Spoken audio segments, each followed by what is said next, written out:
Good afternoon, everyone. Technical problem science tech की class में technology तो देर टेक्नोलॉजी का इनहेरेंट प्रॉब्लम अच्छा ही इज ऑल्सो आप ही के लिए हो गए नहीं हाँ इट लुक्स लाइक दैट थोड़ा थोड़ा ना अच्छा एक नया कलर आया था when you get a new colour there अच्छा first of all apology for the late coming from far away place and the rains so has created this kind of aspect there. But anyway, I'll be going to different areas there. You already have a questions there, but what I'll do here is that I'll go to one. I have already prepared something for the class, but we'll go to that part later on. Let me just.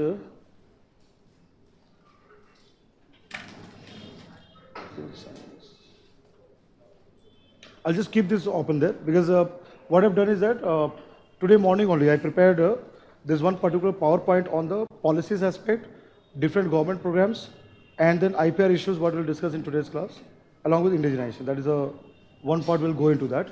But before we go into that topic, let us go into another important aspect of the science and technology, that is the renewable forms of energy. We'll be covering that part. Huh?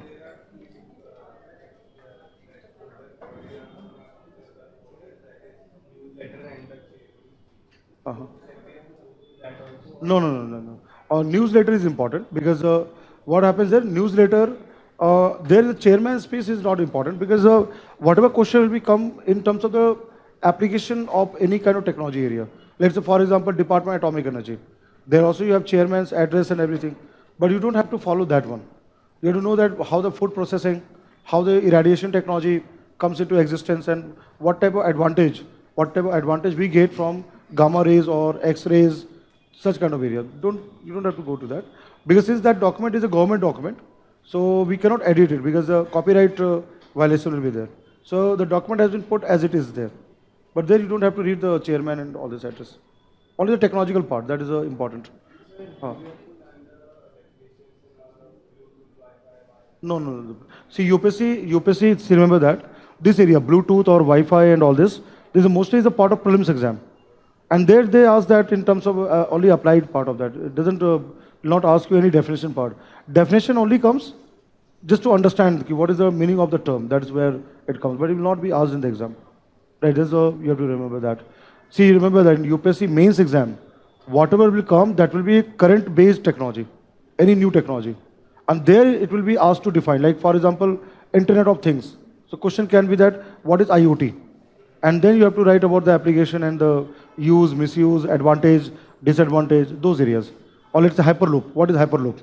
Based on that, the question can be asked. But general things that normally, remember that prelims exam, one question comes from the new technology area. Minimum, you'll find that. Whether nanotechnology or computing or ICT. Question is asked in that case. So that's what, whatever you come across in newspaper or current aspect, you have to know about those meaning from that context. Right? That is what is required there. Apart from that, you don't worry about it because remember that I've said that science and technology is not that difficult. Basically, what happens that initially, first time, you are going through certain type of terminology, the meaning, the concept. Let's say biotechnology. Biotechnology is totally molecular biology based. So those who have not exposed to biology part or those areas will find it difficult to understand. But actually, then again, what I've done, whatever I taught there, like based on what is required for the UPSC exam, just follow that one, right? That's what hybridoma technology, DNA profiling, DNA fingerprinting, all those areas I have gone to systematic way. So that you have to follow for the concept part. And then what you are reading, Vision IAS monthly current affairs, whatever compilation will come into that in terms of applied biology or biotechnology, that part you have to be sure about it because based on any current development, question can be asked. Or government program, what I said was Department of Biotechnology. If something has come there, then you have to focus on that. Right. Now today's class will be important again from mains exam and the prelims exam both. And the renewable energy you will find in prelims exam questions asked there. Main exam also GS third will be asked from economic point of view. So there are a number of topics we are going to cover in today's class. Let us first understand about this area. I'll go to all the technological aspect. Renewable sources of energy, renewable energy. They are also called sometimes as non-conventional sources of energy, right? So first thing what comes here, that is a solar power or solar energy.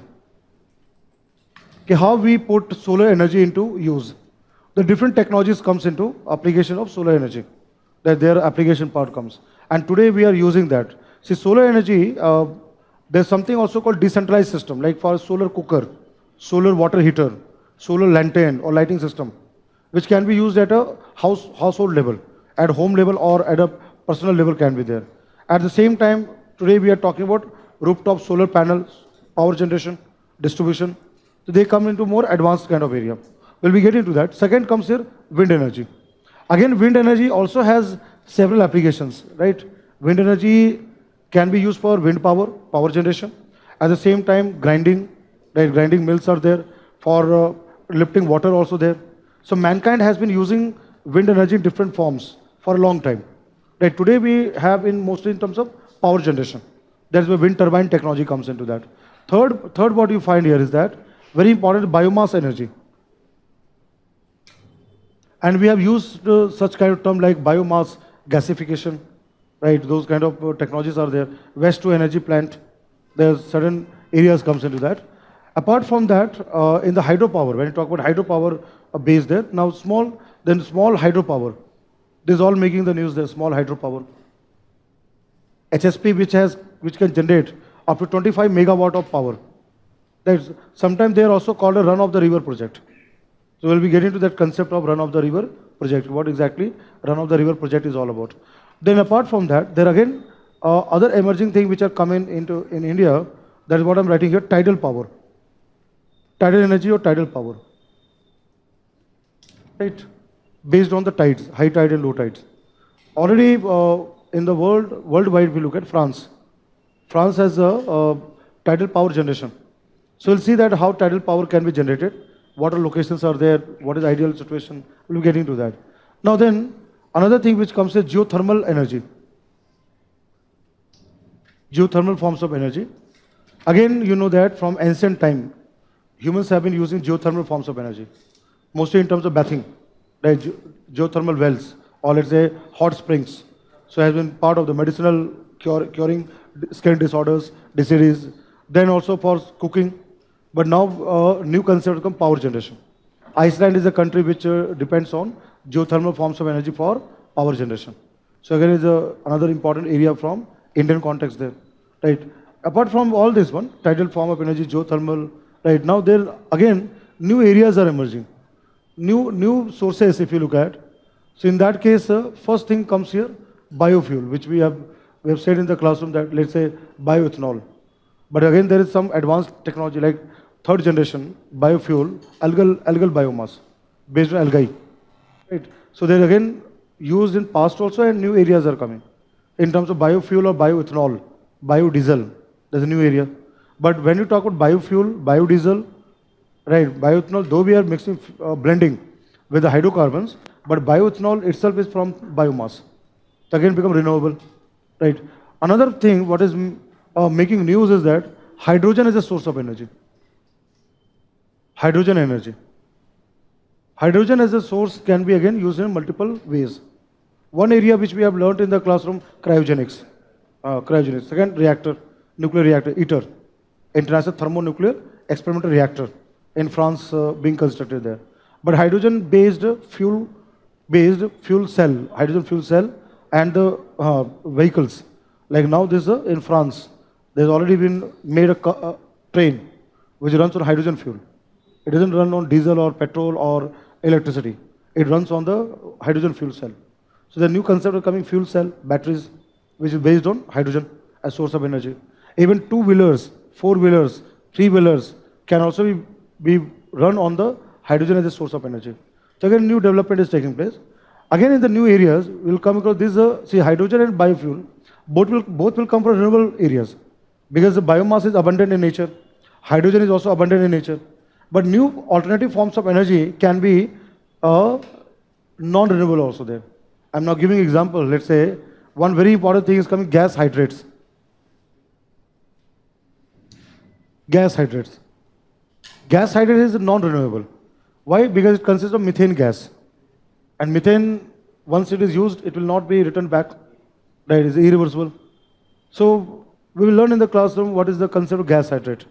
Then UPSC has asked 2-3 times, both in mains exam and the prelims exam, about this one, shell gas. Now shell gas is basically again methane, but the source is different. What? Sedimentary rocks. Not shell, but metaphor, but it is tapped into that. It's actually what? Natural gas, hydrocarbon, which we take from those sources there. Now, 3-4 times question has been asked in the exam, right? Apart from this one, you know that another in terms of non-renewable forms of energy is coming coal bed methane, CBM.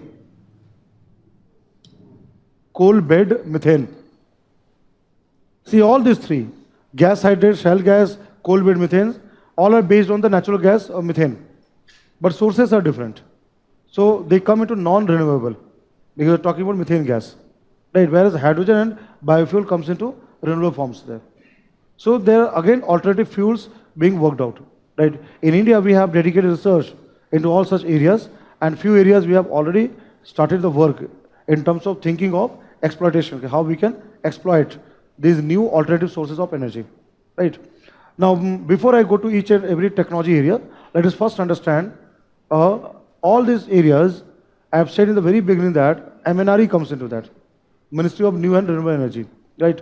Now, MNRE, if you look at this area, then wind power, biomass power, right now small hydro also given there, tidal, geothermal. Right? All these areas, what I've written on this one, including even biofuel also there. Though it is a part of biotechnology, but comes into energy sources there. Hydrogen is also part of it there. Gas hydrate, like here, gas hydrate, what I've written, is not the work of MNRE. This comes into gas hydrate. There is Ministry of Earth Sciences. There's something is a Department of Ocean Development. Right? Let me write. This part comes into Department of Ocean Development.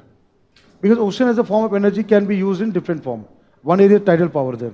Ocean energy, and there, if you find out the gas hydrate research, where in India we have gas hydrates, how those gas hydrates can be extracted. So that is the area of the Ministry of Earth Sciences, right? But when you talk solar, wind, biomass, all this comes under MNRE. So MNRE is the nodal agency for that. So Ministry of New and Renewable Energy comes into this part. Right. Now, how renewable energy can be important for India's development? Now, shell gas will be again the part not from the MNRE there. Shell gas will be where? Which ministry is there? Petroleum hydrocarbon. Right? There it comes. So it comes into Ministry of Petroleum there. Even this also there, coal, right? That's what I said, hydrocarbon. They belong to hydrocarbons, methane gas. So there the role of MNRE will not come there. MNRE is involved in what I have put into that part there. Right? So tidal power again responsibility will be Ministry of New and Renewable Energy. Now what is the renewable energy part of that? How much FDI is allowed in renewable sector?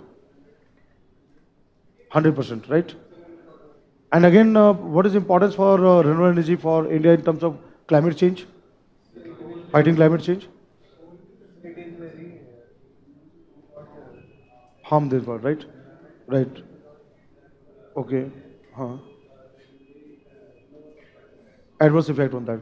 See, when you will have the environment class, then you will learn about climate change in terms of Paris Agreement, Kyoto Protocol. So this is what is a very important term I'll just use there. India has submitted NDC, Nationally Determined Contributions under Paris Agreement, and Indian government has committed to reduce 33 to 35% of GDP, that GDP emission intensity, based on 2005 emission level of carbon or greenhouse gases, and will be reducing from 2021 to 2030. And one of the very important strategy to go for such reduction is for 40% non-fossil based fuel. This is what India has committed, that 40% should be non-fossil fuel, and we are going to do it in the next 3-4 years. We'll start there, 2021 to 2030 there. So again, that is an international commitment made by India in climate change. That is the Paris Agreement. So there we have to expand the renewable sources. Then only we can go to the non-fossil based electricity generation. This is one strategy I'm talking about. There are many strategies. Forest is also there, water is also there, agriculture also comes, transport also comes there. One of the aspect which energy comes here, that is in terms of the 40% non-fossil used fossil fuel-based generation there, electricity part. This is one part. Another thing is that there when you learn about in the climate change, in the environment part, you'll come across one word, CDM, Clean Development Mechanism. Because the renewable sector offers opportunity to go for CDM projects. What are CDM projects? Clean Development Mechanism projects. These are the commitment under the Kyoto Protocol. Developed countries can finance or give technology to green project in developing countries, what is called Annex 2 countries. And such project, whatever carbon emission reduced because of the green and clean project, that unit get transferred to the developed countries which finance that. That is called CDM project. And such units of carbon is called CER, Certified Emission Reduction Units are there. I'll repeat again. What is that Kyoto commitment? CDM project, that a project in a developing country, right, clean project, green project, let's say solar power, wind power, right, which is made a CDM project. And the fund, technology, can come from developed countries there. Industrialized country can fund or finance such kind of clean project. So what advantage the developed country gets? Whatever carbon emission has been reduced, that quantification in terms of units. What are the units? CER. And that gets transferred to the financing country. There's a mechanism, what is called carbon market mechanism. Right.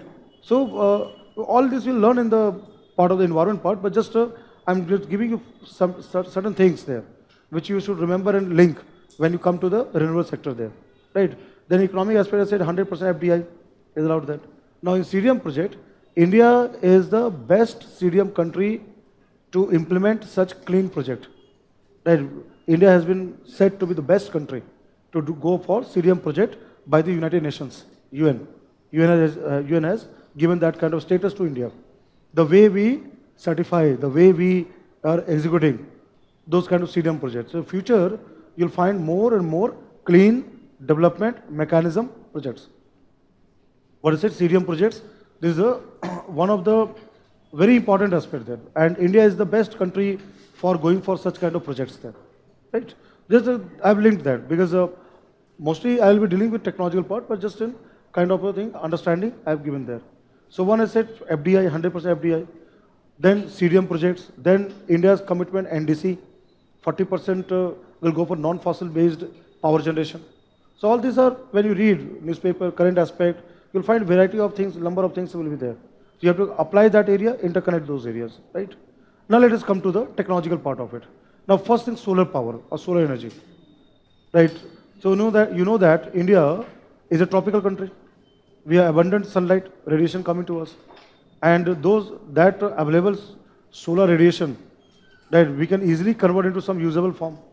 So when you look at solar energy, in terms of the application part, the power part there, so first what I'll do is that, I'll just give here, you know that there are two ways by which we can go for solar power generation. So I'm first starting with the solar power generation, or in any kind of thermal application, any kind of heat source or thermal application, we using solar based technologies. So two are there.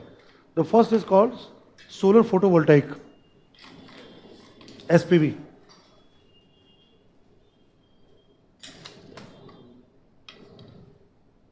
Right?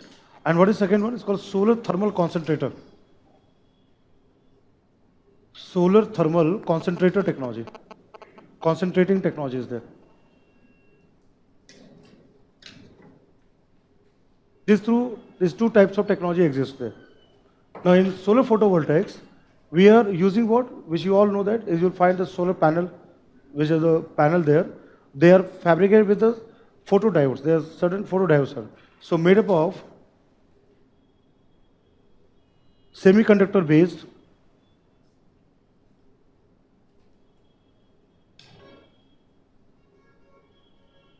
photocells or photodiodes are there.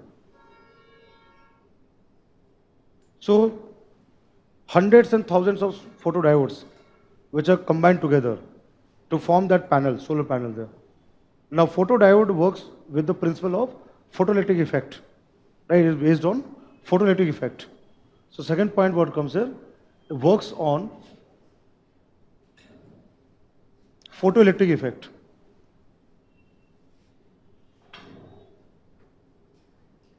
What is photoelectric effect? When light energy converted into electrical form of energy with the movement of electrons. So there's a electronic component and comes into that. And third is what? It will generate what? Direct current. Here, the movement of the current will be in state that is the direct current is generated, right? When we use such kind of a technology. So photovoltaic panel or this one can only and only be used for power generation, electricity. And there's both means we can use it at a local level, let's say houses. And what it uses there? Whenever we look at such kind of components, you have solar battery. You use solar battery. That's just like inverter. And store the energy. So there is what? Fourth is what? Use of solar battery. I'll come to that. So, solar battery, I'm coming to that, photodiode. See, photodiode is nothing but a kind of small, kind of like a battery, photocells, electronic components, which basically when light falls, right, it excites an electron, goes to a higher state, and the flow of electron, movement of electron, that generates the current. Current is formed there, right? So there's semiconductor based like silicon or germanium, or their oxides and the arsenides, those based on that kind of materials are used. Source energy. Solar battery will be used for storing of energy, storage of energy. No, photodiode, I'm saying that this is the, when you say panel, this panel what is made up of? It consists of this kind of tiny photocells. These photocells are there, diodes are there, which are joined together there. Though we cannot see that, but they are fabricated, joined together to form that panel, what you see that. I'm coming to that. See what happened to battery there? Electrical to chemical, and then chemical to electrical back. Now what I'm coming to, very important point there. See the use of different type appliances. Sometimes in appliances require direct current, and there are appliances which requires alternating current. Right, you see there. So when we require alternating current to, let's say, run fan or something, right? So there the solar battery is what? Based on only direct aspect there. So they also use something called inverter. Solar inverters are there, which can convert direct current to alternating current. So we can use for other application also there. Let's say when we are talking about large scale kind of thing. So there is a use of solar battery, and you can write there solar inverters. Now solar inverter, they act like there's something electronic rectifiers, which can convert direct current to AC current, alternating current. So what is the use of such kind of inverter? Direct current will be changed into alternating current. So those appliances which works on alternating current, AC current, where there we can use this kind of technology there. We can use the technology, right? Very simple approach if you look at. You all know that one is that local at household. So like for example, if you take here, I'm writing here, for example, rooftop solar panel, photovoltaic panel. This is what we are, normally we are, though deployment is not that much, but in coming time will be more, right? As we keep on, we make it more awareness, public awareness, and then go on promoting the use of such kind of rooftop panels, so it will generate more there. Now the two approach, one is that consumption, like in the building using the solar based this technology. Second is what? Distribution part. So it can be also on-grid application. What is on-grid? We can generate electricity, then through grid, then through distribution can go to the other part and we can earn money also. So there is also, can be on-grid, off-grid and on-grid both. Right, on-grid. What I want to say, solar photovoltaic based solar power generation can be both on-grid application and off-grid. Off-grid will be local in the building, because your grid means distribution. So we can go for both of that. That is possible there. Today, Delhi Metro, DMRC, Dwarka Sector 21, right? There is a solar panel. They've laid the solar panel on the rooftop, and they're using this kind of solar battery to store energy, and then inverter, and then it is used for running ACs and all this. Like metro station, you can peak out like summer, where you require more kind of AC working on that. Now this AC is being worked by the solar power. So what they have done, they have used the solar photovoltaic panel. At the same time, they're using inverters, converting the DC to AC power, and they're running the ACs, the air conditioners and all in the metro station. So DMRC has got a very dedicated policy for such clean technology. So slowly what will happen? Other metro stations will also follow such kind of thing there. But again, what is that? It is again off-grid, only that particular station, right? But when we go for power distribution, so there on-grid application will come. So government is promoting that also there. In 2016, there was a question about net metering. What is the question asked there? I'll just put it. There was 2016 PT exam. There is a question on what is net metering often seen in the news. Net metering, often seen in the news. That was asked in the exam. That's what I say. Any question which comes from the prelims exam has some kind of linkage with current aspect, which we are now slowly happening in our day-to-day life. That's based on that. What I've said, on-grid could also be possible of such technology. So let's say we use rooftop solar panel, we generate the power and we distribute through grid. So what is something called here? Net metering is different from the normal meters. What we have in the household electric meters, we have seen that is only one way. That is, power comes to our house and whatever power we use, kilowatt hour, that is recorded. And we pay for that. But what is net metering is a two-way. Two-way means that whatever solar power will generate and feed into the grid, so that will also be recorded. And why it is done? So that we can get paid for sale of those kind of solar power. So this special thing has come, what called net metering. It's a special type meter which basically allows such solar power to be distributed through grid, and one can get the money for that. Like Tata Power, if you look at Tata Power in Delhi also, the Tata Power is a distribution company, Discom is there. So they have something called net metering. So let's say, for example, you want to go for this on-grid application and you want to use the solar panels and want to go into those, so net metering can be installed in your house. So that will record what you generate and can distribute. Something which you consume, rest of things generated and distributed. So that is recorded in net metering. So what is net metering based on? Solar power. So that was a direct question asked. But those students and aspirants who is not aware of this technology will not be able to take the correct option there. Right? So this, since solar power is now gaining momentum, so the new type of technology is also making inways. So there the UPSC asked question there. ठीक है, तो ये net metering का यहाँ पर concept यहाँ पर है, जैसे कि for example I'll just go into that. I've said Tata Power has got this, and you'll find the part of it here. I'll come to one more important thing here, this here, Google search net metering. It has come in the Hindu paper also there.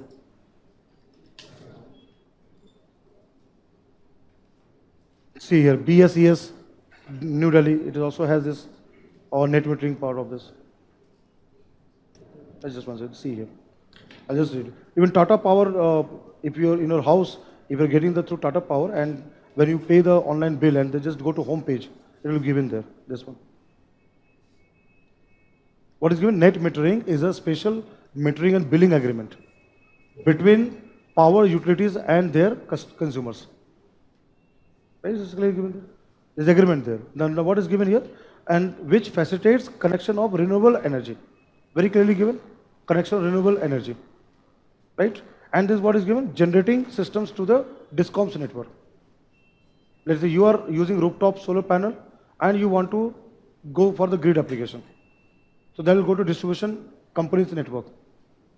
And that can be distributed other household. And you will be paid for that. Per unit, you will be paid for that. Like for example, it allows consumer to export surplus power to the grid and helps reduce their electricity bills. There again thing there. So you can use in your house also there, remaining thing can go to the grid. A special mechanism is there. Right? A special mechanism comes into that. And DERC has issued new regulation on the subject, termed Renewable Energy on Net Metering Regulation 2014. So there's the rules for that. Right? So what I said, today it is not very popular. It's not deployed. But as we will go on for more deployment, all this will become common. We'll see in the houses such kind of a net metering. Correct? This is what was asked in the exam there. So one technology which comes there, this one, which I've explained that. Basic concept is this one, photodiodes, silicon germanium based, semiconductor based, and light to electrical form of energy, and they use solar battery and inverters. And to store and back up there, just like inverters, and this they're used in this kind of various application part. Right? Is it clear here? So I'll keep it there. So those who want to write, you can write there. So there's a so rooftop solar document. There's a document and all given. That is not that important. What is important? You should know the metering part. So what exactly metering comes. So this is the approach there, right? You first start with the term, meaning of the term, meaning of the concept, go for application, and then connect with something current. What comes into that? So that gives you complete aspect of the technology. So what exactly technology means for us, right? Is it clear here? Now I'm coming to another very versatile technology. This is not versatile. Why it is not versatile? Only one application, power, right? But when I'm talking about second one, solar thermal concentrating, it is more versatile because there can be various types of applications through thermal concentrating system. We can generate power also, we can go for boiling, we can go for cooking, we can go for steam generation, we can go for refrigeration, we can have variety of applications. Pasteurization, everything can be done there. So what is the very key word here? Thermal, heat part of thermal. So you know that magnifying lens, you have seen that lens, and you put on a paper, the sunlight which focus on that particular point on the paper, paper gets burnt. Because when you're focusing a particular point, there will be high temperature, and that can lead to the burning of the paper. The same kind of concept has come into thermal concentrating system, right? So what it uses, it doesn't use the panel. Here you use a panel, photodiodes. It doesn't make a photodiode or panel. It simply uses surfaces. Now surface can be plain surface, coated with black material, which can absorb sunlight, or it can be curved surface, like parabolic mirrors. Right? Both option comes into that. So let me come to that. So first point here in this is that use of concentrating systems. Use of concentrators, right? That is plane or curved surfaces. Plane or curved surfaces. This technology is based on using the surfaces which can focus the sunlight, absorb the heat, which is already there, infrared component of the sunlight, which can generate high temperature. It can be simple plain surface or curved surface. Very good example I can give you there, solar water heater, right? Household water heater. So what do you find? It's just a plain panel. Though it looks like panel, but it is not like this one. You won't find like this one. Because what happens, the direct absorption of heat from sunlight, right? So here in this case, what comes here is that sunlight is concentrated to a particular point, and at that particular point we can use working medium, like let's say water, which can absorb the heat, or let's say any kind of liquid, volatile liquid, which can take up the heat. And that working medium can be used in different form. Let's say if water takes up the heat, hot water can be used for cooking rice. We can cook rice, special container where the rice can be cooked, or we can go for any boiling water application for any other, like the industry. Sometimes industry you require boiled water, hot water, that can be used there, right? Or we can go for what? Pasteurization, milk pasteurization. Going for 70, 80 degrees Celsius, again that heat can be taken there. So all those kind of applications can be done through this kind of concentrated technology. So what is done here is that, second point I write on the top so that people can see from there. So what is the second point is that, concentration of sunlight to focus to generate high temperature. It generates high temperature, right? So it can be used for both thermal and power generation. So third point which comes here, used for power generation, like electricity generation, at the same time the thermal applications and various thermal applications.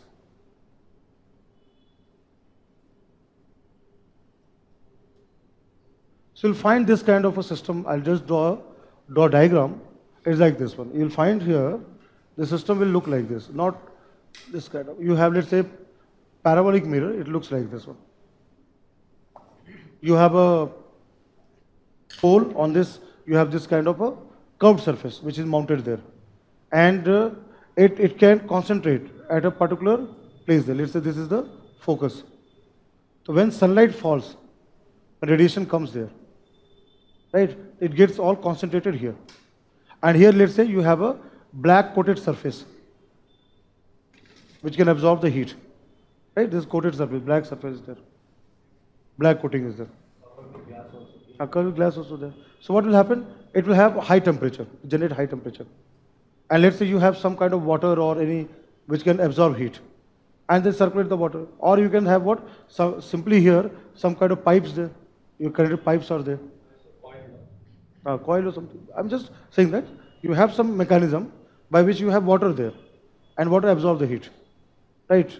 And then this can be used for other applications. So this is what is the comes here. Now there is even in India also we have developed indigenous such kind of mirrors. Now I'm coming to another very, very important thing. This kind of curved mirrors can move on its axis, right? It can go to east to west or north to south, right? It can rotate. And there is something called sensor. The sensor tracks the movement of sun. You know the sun movement on the sky, day and night. It goes into that, just like sunflower. So it can track the movement of sun. At the same time, it will also seasonal movement also. Let's say as season goes there. So there can be two options here. Either can be unidirectional, east to west, one direction, or it can be bidirectional movement. So this is fitted with sensors which track the sunlight there. So here you can write therefore sensor-based technology is there. Sensors to track sun's movement there. So it can move into east to west direction or north to south direction. Can be on both the axes. It can be single axis or double axis, right? And such kind of technologies have been worked out. I'll show you today the case studies also there. So that's what I say. Here we can use in different form, right? But here is only for power generation, right? That's difference. Now, if we go for power generation, now come across. If we go for power generation using this technology, so what type of current will be generated here? How the power will be generated in this using this technology? See, what is the concept here? You will find steam, and steam will go through a turbine generator. So whenever you use the turbine technology, you will not get direct current, you will get alternating current, just like gas turbine. So it generates here alternating current. You will have here alternating current generated there. And let's say we want to use it for DC, then again we'll rectify it. We can convert into that as we do it in our household. All the AC supply and which are appliance require direct current, we change that. But the generation in terms of power will be alternating current. Okay? Is it clear here? Simple aspect there. Right, now look at here. Case studies. You'll have now case studies also there.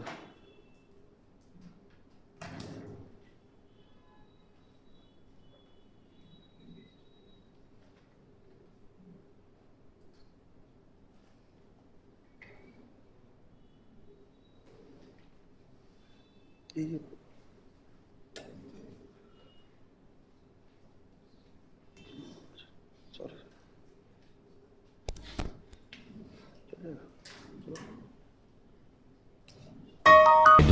Biomass and solar are easily available, and technologies have been developed and proven to harness energy from these naturally occurring sources for various uses. Sun is the primary source of all forms of energy on Earth, and today, with the development of different technologies, it is possible to harness energy from sun. The solar photovoltaic technology, which converts the energy from sunlight into electricity, is quite a popular technology to harness sun's light energy. In contrast, the solar thermal technologies, which harness the thermal energy from the sun, are finding their prevalence in the industrial sectors for thermal energy requirements in various processes.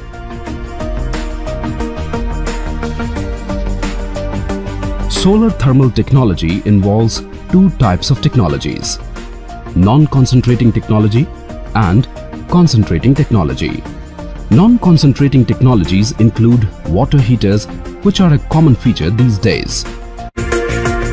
Concentrating technologies have the capacity to generate high temperatures, which are required in industrial sectors like food processing, chemicals and fertilizers, pulp and paper, textiles and tobacco, etc., among other industrial and commercial establishments which use thermal energy for process applications. These technologies can also be deployed for cooling needs in cold storages, dairies, where large-scale refrigeration is required.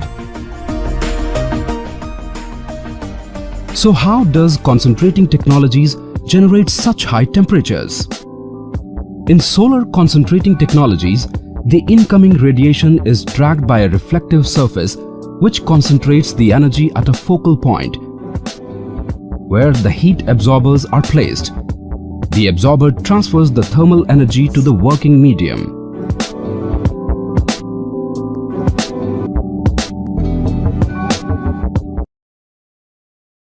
What is this I said now? It has this kind of surface is concentrated, and now it's saying that working medium. It's a water or liquid water, maybe that, which absorb the heat and then can be used for that. Now here is explained with the power generation. It can go for the turbine and then it can generate the heat there, right? So this is what you find the various this application part of it. Let me see that. These technologies are also capable of automatically tracking the sun's radiation, which is synonymous to a sunflower, which tracks the movement of the sun and always faces in its direction. The solar concentrating technologies can be divided into three categories: non-tracking concentrators, single-axis concentrators, and double-axis concentrators. Non-tracking concentrators. These types of concentrators remain static in a place and do not track the movement of the sun.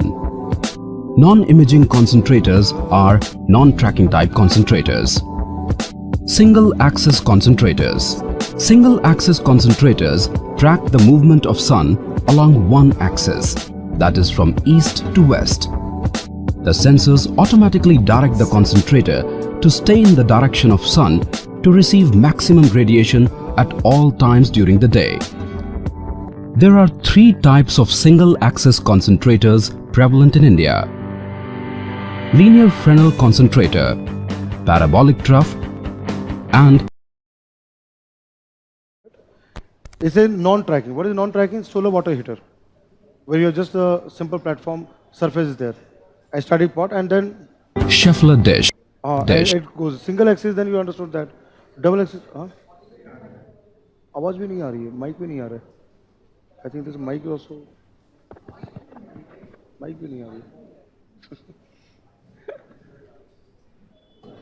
आजकल मुझे बाल कटाने तक का time नहीं मिल रहा है, बढ़ते जा रहा है. कल मैं कटाऊँ. कल मेरी फ्लाइट है त्रिवेंद्रम का.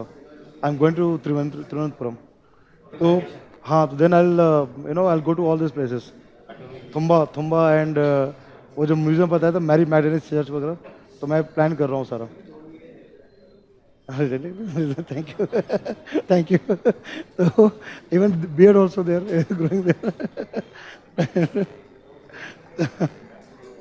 दिस व्हाट इज एसी का कम कराना है, बंद कराना है, ऑफ ऑन करना है. अच्छा वो बोलता हूँ मैं. So what do you find? This kind of technology is there. Anyway, let it be there. Now can you hear there? Okay. नहीं, मतलब वहाँ जा रही है, वहाँ जा रही है. अच्छा ठीक है, तो कोई बात नहीं, मैं जोर से मैं बोल दूँगा, कोई दिक्कत नहीं. हाँ, ये तो बैटरी तो नहीं है. अच्छा अभी आ रहा है, कभी जा रहा है.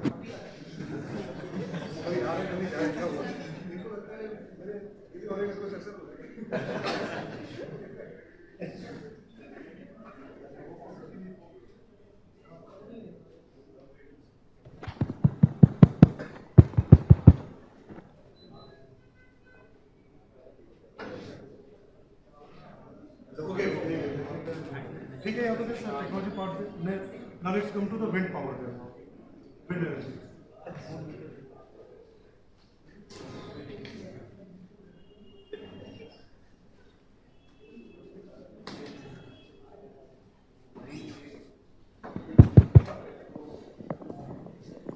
Now see here, wind energy. When you talk of wind energy,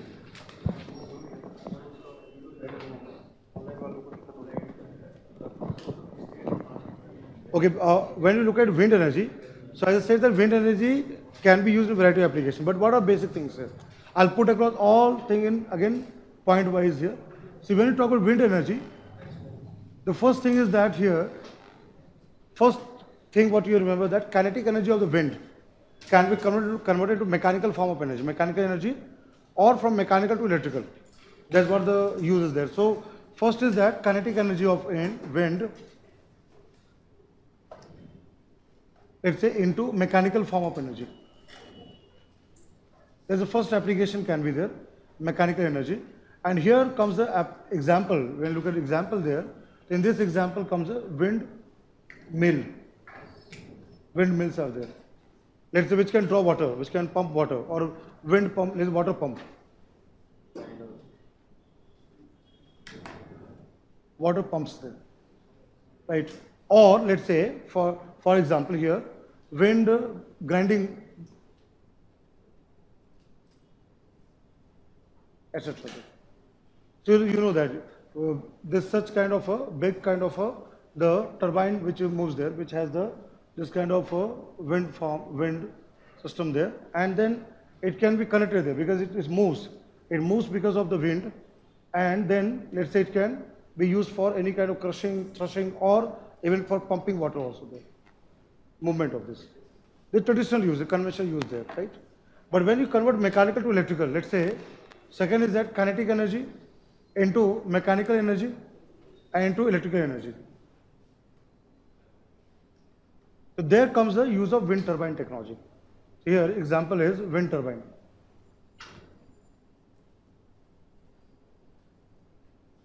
Wind turbine technology comes into that.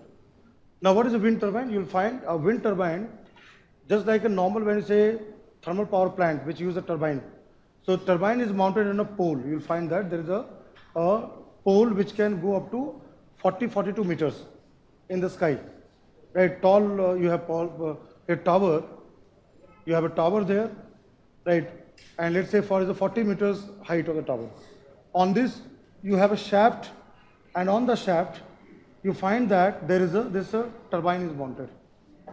Right, there is a kind of, you can say mini turbine. This is a kind of wind turbine is there, and this wind turbine is fixed with a rotor. What I'm writing here is a rotor is there, which can just like rotate, like in the fan. Fan has got rotor which moves, and the rotor is connected with the here fan there. Blades are there. Now you'll find that the different size of such kind of a blades will be there. That depends on diameter. Sometimes it can be small, or sometimes it can be longer there. So what is again here? When it moves, when it goes there, let's say when it moves here, so what will happen there? This rotate, just like fan rotates. The rotor will move there. But what is the problem there? Wind is never constant. That the velocity may change from time to time. Sometimes may be very slow. So slow will not generate there. So what is done here is there's something here inside. There's some you have what can amplify, right? So it is fixed with something called gearbox. As you have seen that when you cycle, right? Gear cycle. So what happens when you change the gear? So even though you apply less, but you will have more speeder, more fast will be there. It also consists of here gearbox. You have a gearbox. See, this all you don't have to memorize and remember that, but just I'm explaining the technological design, what exactly wind turbine looks like. So you have a tall tower in the air. On that you have shaft. On that you put a turbine. Turbine consists of rotor which rotates. You have a blade there which can move there, which can move the rotor there, and whatever revolution per minute which you increase there, there is a gearbox is there, which increases the velocity. And then this turbine works. Here you find the mechanical to electrical. Now what is the thing here? When a power is generated, it has to be also distributed through wire. It requires wire also there, distribution part. So there the grid is there, the grid which carries the power there. So just simple aspect, UPSC will not ask in terms of how the tower and something, but just what you have to know that today, when you look at the wind power generation, it is possible to have power generation even with 8 meter per second speed of wind velocity, right? So technology has advanced to a stage where we don't require 25 kmph or 50 kmph where you have more wind. We can go for such deployment. Even those areas, those locations in India where the minimum wind velocity is 8 meter per second, we can have such modular turbines which can generate power. So here, let's say, what I'm writing here, minimum speed of wind required. Minimum speed is required 8 meter per second. By this kind of development in wind technology, wind turbine technology, so we can deploy such kind of turbine to many locations, and India can scale up in terms of wind power generation. Right from 35 years, we have very long history for wind power generation. In the last 35 years, we have been generating wind power using such kind of turbine technology, particularly where coastal areas. Right, we are doing this for all coastal areas. So if you look at the location advantage, so fourth is the location part. So locations here. So first what comes here? Coastal sites or coastal areas. Coastal areas, we have two options here, either on coast or off coast, onshore or offshore. In India, most of them, you can say all power generation on the coast, right, not on the water there. But off coast is more better. Why? More efficiency will be there because availability of wind, sea breeze, which blows there. So let's say here option will be both onshore and offshore application. And in India, Kanyakumari, right down south, Tamil Nadu, and Rameswaram, already the pilot study is being carried out for off-coast offshore wind deployment, wind turbine technology. जैसे कि bridge बनाते हैं ना water पे, कैसे bridge बनाते हैं, जैसे कि जब बनाते हैं वैसे ही वहाँ पर आप टर्बाइन को खड़ा किया जा सकता है, and then because of the wind ability it can run. But actually what problem, the challenge comes, you cannot go far away, right? At the same time, what is very important, you require what I've said, you require wiring kind of because turbine where it works, it requires power generated and that has to distribute to the land. तो वहाँ पर वो wiring का, distribution का, all this has to be worked out. At the same time, और भी क्या है offshore में, you have to do the geological study, earthquake, tsunami, right? What type of area is there? What is the wave coming to that area? Will there be ecological damage? That can be also assessed in water impact assessment. Because of such kind of off-coast project, it should not affect the aquatic living organisms. So that's why in India, mostly the on-coast application comes there. What is second area we will find? Western Ghats. Even part of Eastern Ghats also there. Because the mountains, why the mountains, the wind will have convection. The orography, when you say wind, in terms of the clouds and all this, orographic aspect comes there. So here, second location what you find is in terms of the hilly areas. Hilly areas, Ghats. There it is found, like for example, Western Ghats. You'll find in Karnataka, Tamil Nadu, Kerala, such kind of wind farms have been laid there, has been developed there. What more we can do in the country? We too have the option where islands, like Andaman Nicobar Islands, or we can do it in the Lakshadweep also there. So third potential area comes the islands there. And let's say local communities who live in those islands can have the benefit of the power there through wind turbine technology. Another area where we can go for wind power generation is the deserts, like Rajasthan. Just take example of Rajasthan. Rajasthan in case of there, because in deserts what happened? Because in daytime too much of heat there, and the night time. So there is what? In terms of the convection part of the heating and the cooling of the land, it generates the kind of air, and those air can be again part of the running the turbine there. So today it is a very modular type of thing and being used worldwide. India today, in terms of wind power generation, is now coming second after thermal power. The second ranking has come to the wind power because of the initiative in the past. Now I'm coming to there. There is an organization which looks into wind power, wind technology development down in the Chennai, called NIWE, National Institute of Wind Energy. Right. So National Institute of Wind Energy has developed, I'm writing the fourth point here, NIWE, which was older name is called CWET, Center for Wind Energy Technology. I'll repeat there. NIWE stands for National Institute of Wind Energy. Older name is Center for Wind Energy Technology. Where is it located? Chennai. And they have been working to develop such kind of turbine technology. So in Chennai has developed the Wind Atlas of India. Developed Wind Atlas of India. That means mapping has been done. And based on that information, data, what we have made there, we can go for the deployment there. Wind Atlas of India. Right? Now let's see there. I'll add through the reports there also there. This is what I've mentioned there. Now, if you look at here, okay, how exactly the offshore and all this can be used there. Now, I'm just open there.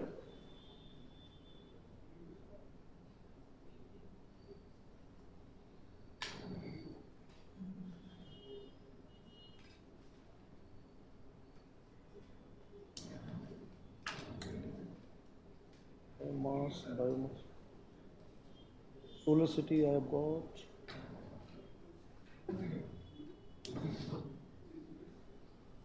Which I don't have that one.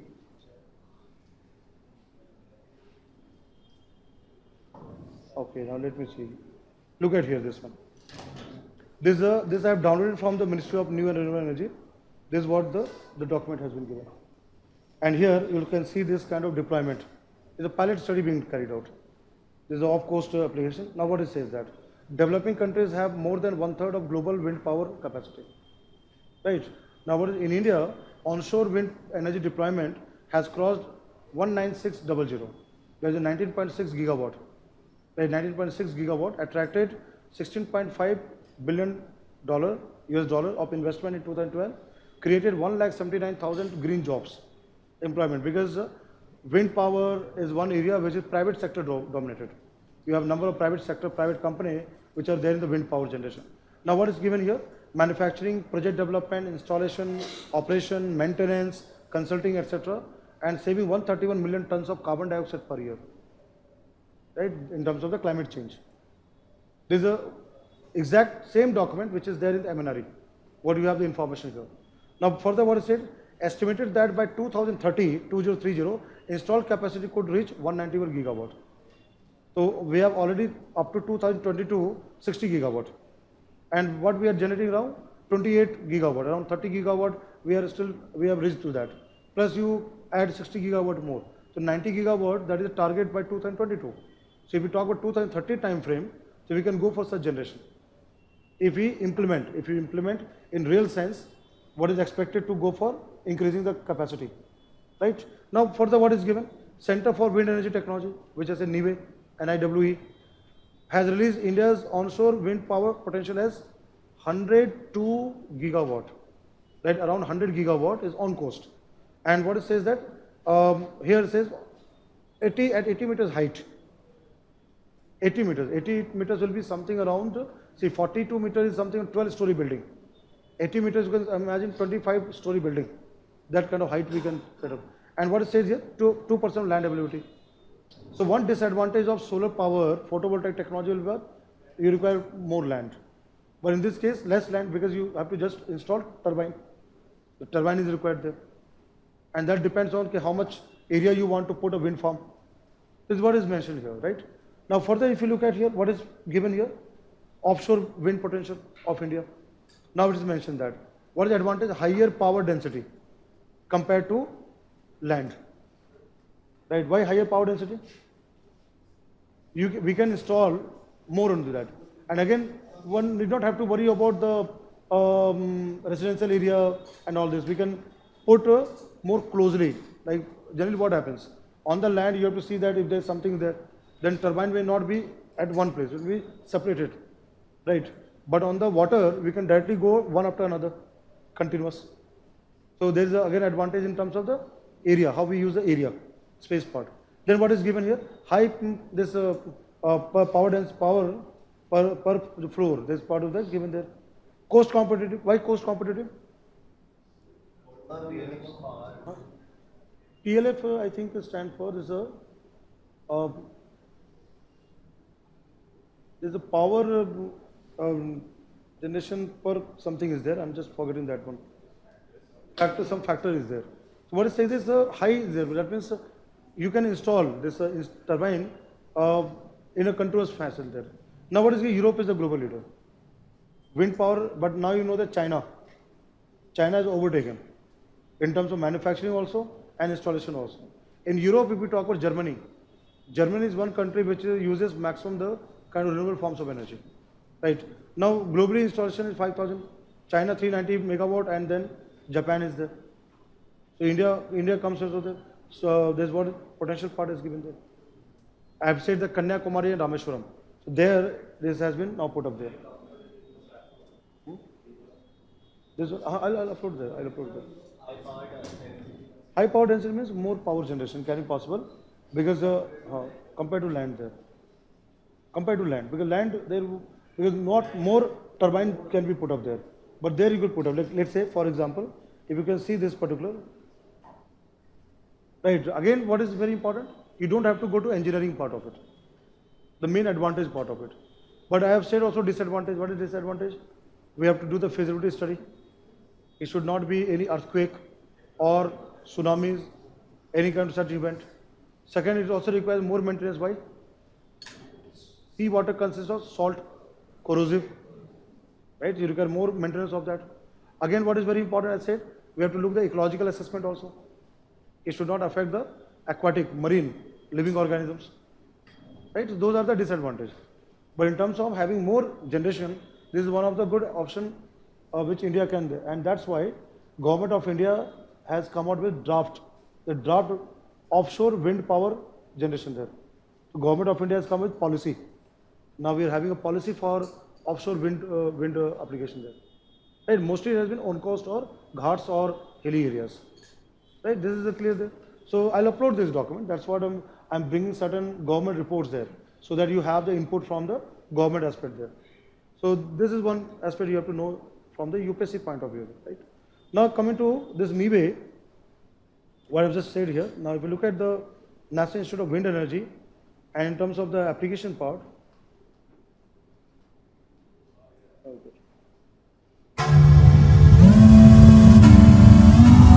Wind, as you know, is nothing but air in motion. This happens around the globe all the 24 hours and all through the days and nights. It can be peaceful, violent and powerful. We have harnessed wind for thousands of years for transport, for agriculture to grind grains, for water pumping and now for generating electricity.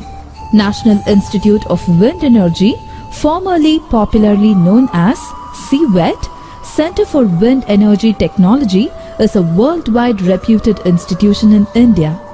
NIWE is an autonomous R&D institution under the Nodal Ministry of New and Renewable Energy and is established way back in 1998. NIWE is situated in the health capital of India, Chennai, in the Palikarnai marshland, about 15 kilometers from city centre. It has 5.3 acres of well-developed, architecturally visioned and designed and built campus in the Velachery-Tambaram High Road.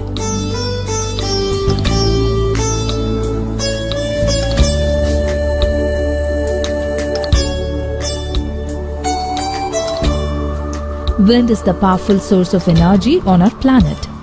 To harness wind power, the wind resource measurement and quantification is essential, which is one of the major activities of NIWE.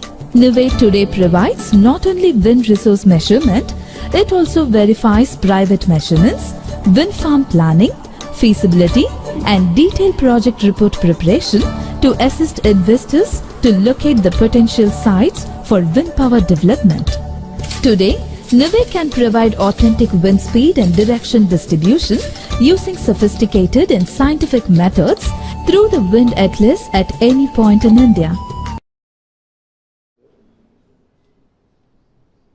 Through the wind atlas at any point in. so where you see the red color, there's a high, there's part is given 100 to 200. Is what is mentioned here is that is the 200 to 250.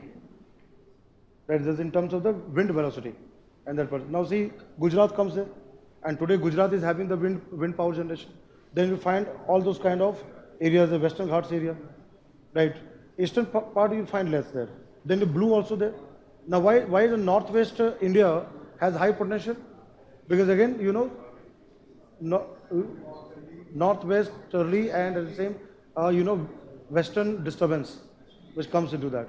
But particularly desert area, if you look at desert area, Rajasthan has got the more potential there, right? So that's what I written in on the board, that today, because of technology advancement, even 8 meters per second can be able to run the turbine and can have the power generation, right? Is it clear here? So let me see if it can. India.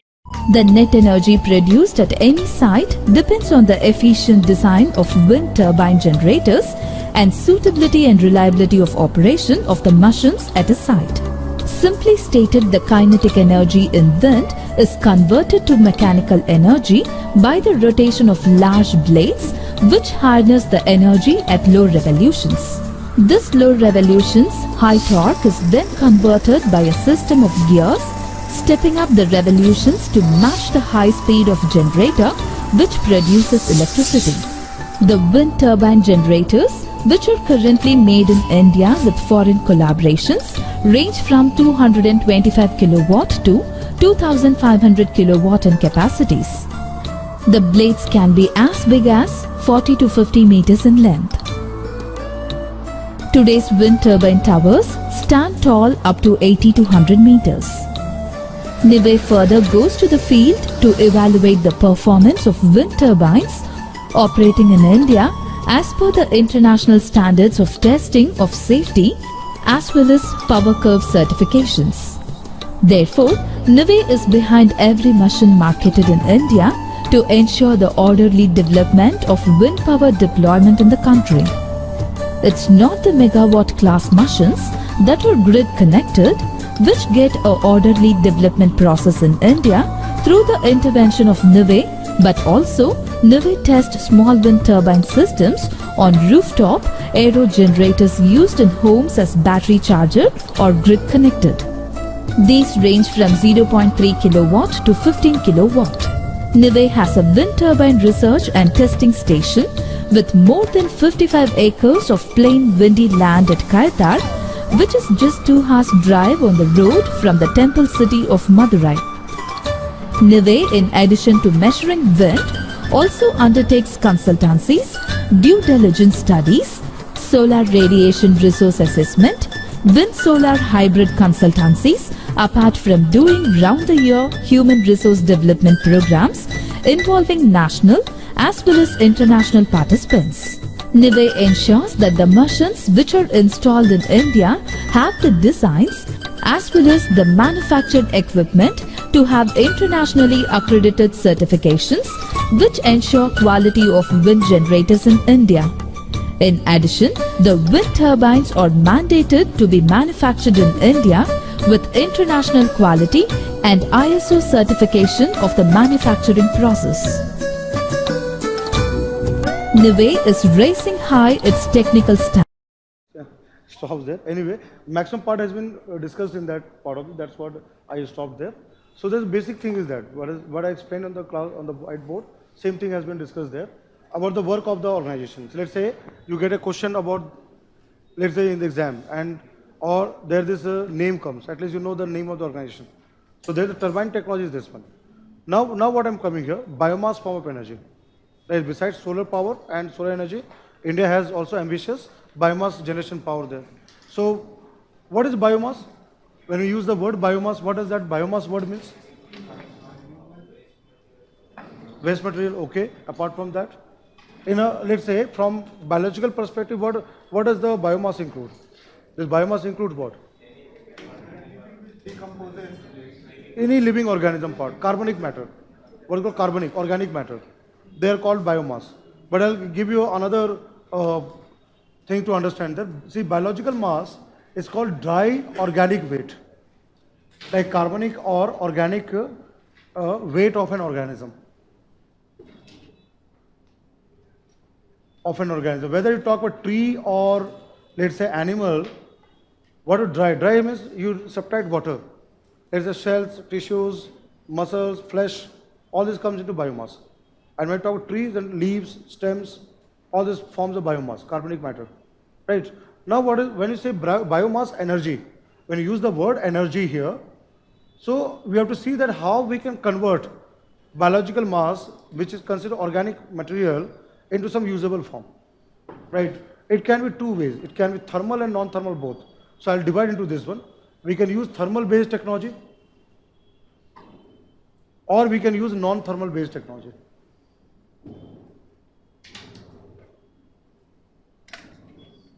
Correct. We can utilize biomass in two ways, either by using something from thermal application form, or we can go for non-thermal there. Now, thermal-based technology, thermal technologies, generally we use in terms of waste management, right? Waste to energy plant, there it comes into that. But let me put across there. Let's say, for example, you know one aspect, what is called incineration, when we burn. We can burn the biomass in open air, right? Sometimes we go for that. But what is very important, nowadays that very usable technologies come, waste to energy plant. So what the waste to energy plant does, let's say when we get this biomass from agriculture, or let's say from municipal, solid waste. Sometimes solid waste, see solid waste will be both biomass and non-biomass. Like when you say plastic, plastic is not a biomass. But when you say kitchen food, hotels, restaurant, all a biological mass. So we can take care of those kind of things. But waste to energy, when we can burn this one. Let's say for example agriculture. I'll give one good example. I'm coming across that example is in terms of sugarcane. Just take example sugarcane industry. And there's something, I have two words, bagasse and molasses. Bagasse is the dried part, khoi. When you take out the sucrose and what the dried part comes, right? गन्ने का जो बाजार में भी होता है, तो क्या होता है, फेंक देते हैं. तो उसका क्या कर सकते हैं? We can go for waste to energy. We can burn that. इसमें जो heat generate होगा, thermal heat, we can convert water into steam and steam to turbine generator. In Europe they are using this kind of technology. So we can also use such technology in India also there. No, but pollution part is not there. It's all done in situ. We don't let the gases to go outside. I'll give you one good example, Okhla. In Okhla, there, the waste to energy plant is already been working. But there was a question raised. What he has said that if it pollutes the environment, if you burn and the gases goes to the environment, that will be dangerous. So there was NGT, National Green Tribunal. A case came to the Okhla God by outdated technology. What is best technology? When we burn it, and sometimes what happened? The gases is generated, producer gas and all this. We can further use it there. So it requires what? Research, more better technology. So what I want to say, waste to energy plant here. There's one application I'm coming here. There's one example. Second, I have used the word also there, biomass gasification. See what I've said, waste to energy plant is simply burning. Simply we can burn it. Whatever heat is there, we take that heat, convert water into steam. Second is what? Limited air. So I'll come to biomass gasification. So what happens in biomass gasification? I'll write separately here. See, in biomass gasification, biogasifier is used. Right, gasification. So what is done here is that burning of biological mass in limited air. Biomass in limited air supply. There is not full air there. Restricted air is there, limited air supply. So when we do this kind of thing, what happens is that within the system, biogasifier, it generates the producer gas. This carbon monoxide, nitrogen, right? So it generates, what I'm writing here, it generates a producer gas. Producer gas is a mixture of, I'm writing in the bracket there, is a mixture of carbon monoxide, carbon dioxide will also be there, right? It will also have methane gas, it will also have hydrogen gas and nitrogen. Right? Let's say for example groundnuts, right? Groundnut shell or coconut fiber or sugarcane bagasse, when burn it in the enclosure which has less air, not full air, not complete burning, limited air. So it generates this kind of producer gas which is a mixture of carbon monoxide, carbon dioxide, methane, hydrogen, nitrogen. Percentage of nitrogen and carbon monoxide will be more. Definitely because less air, so carbon monoxide will be more. And this producer gas is also a combustible gas, just like methane gas. So we can further burn this gas, generate heat energy, and that heat energy will convert water into steam, right? So here can be both what? Thermal application, and what we can do from heat energy, water to steam, steam to turbine. So we can go for power generation. So both applications are there, right? So here also power generation there. Right, so that's what I've used in the thermal technology, which based on such kind of use there. Right, now tell me non-thermal technologies of biomass utilization. Non-thermal, that means not of burning, not of heating, just simply into that case. Paper, so what is it? Which one? Right, very good. He has given there. Compost. Right, when we make compost. And today it is being promoted under city compost policy. Government of India has now come there. Like Amitabh Bachchan, he is now the brand ambassador, and he promotes their composting, vermi composting. And today you have such a bin. Bin and trenches are sold in the market, which contain what? Soil and this one. And those organic matter coming from biomass, it can convert compost and can use as a manure. So what I'm writing here, the first point what you come across here is the compost there. Compost based technology is a very usable technology, and there have been used in agriculture for a long time. So now we are talking in terms of houses, in terms of hotels, restaurants, then hospitals, wherever it comes into that. So compost in this case, what we use them? Use of composting material is what? Soil. What is done in that case? Microorganism, right? Sometimes fungi could be there, or sometimes when you use the earthworm, there is vermi, it comes up in there. They break down, right? So here what happens? The breakdown. It takes place a breakdown of organic matter in soil by microbes. Microorganisms are there. But when we use earthworm, vermicomposting comes. Another again very important technology I'll write here. Apart from this, the second technology, what I'm writing here, what comes here is biofermentation. We can ferment, right? And we can convert into ethanol. Ethanol is also source of energy. So there, second word comes here, biofermentation. What is the fermentation technology? When we break down, decompose under anaerobic conditions. Here also, what comes? Anaerobic. Absence of air, absence of oxygen, with the help of microorganisms like bacteria or fungi. So here is a decomposition. In this case, breakdown. It is cellulose, carbohydrate can be broken down into ethanol. So decomposition in anaerobic condition, absence of oxygen. In anaerobic conditions, using microbes there, with the help of microorganisms. And you know, normally in fermentation, the name of yeast comes, but it can be bacteria also there. It can be other fungi. Let's say aspergillus, that part could be there, right? One more technology you can think in this case, thermal technology. Can you think of that? Two I have suggested. There can be also one more technology. No, biogas comes into that.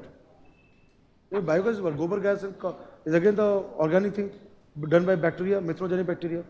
That is also fermentation technology. Biogas plant is also fermentation. That part comes. There is something called combustion pyrolysis. Pyrolysis, you know, biochar, charcoal. When it comes, what happens is we heat at very high temperature, and we don't allow air to be there. Right? The carbon will char all this one. So this is also biochar making. There is also called here combustion pyrolysis. Pyro means high temperature. Lysis means breaking down. Right? Combustion pyrolysis. That means when we heat biological mass at 1500 degrees centigrade, 2000 degrees centigrade, in absence of air. So what do we get? Biochar, you know, road and all this, surface. We can make those kind of charcoal and all this. Right? So there different forms are there. See, remember that. It's not that you will not be aware. You will be having all the information. But when the question comes, then you have to apply your brain there. Okay, how it can be correct in terms of statement, light of statement there. Right? So here, what I've written, combustion pyrolysis. People at the back who cannot see there, pyrolysis. Right? So how much is the target of Indian government? MNRE says how much target? To go for biomass energy, biomass power? 10,000 megawatt by 2022. Solar is 100. Right? Wind is 60. And we want to go for 10 gigawatt, 10,000 megawatt biomass power. So we can use such kind of technologies there. We can promote those kind of things, right? So very simple aspect which I have just mentioned that. So this can be part of it, right? And I'll give you example. You can see the plant. I'll show you how in a agriculture biomass gasification plant can work. I'll show you the design. Wind is 60 gigawatt. See, total we have 175 gigawatt. 100 is for solar, 60 for wind, 10 for biomass, and 5 for SHP, small hydropower. Right, 5 comes into that. Now if you look at how basically it looks like. I'll show you the diagram there, photograph there.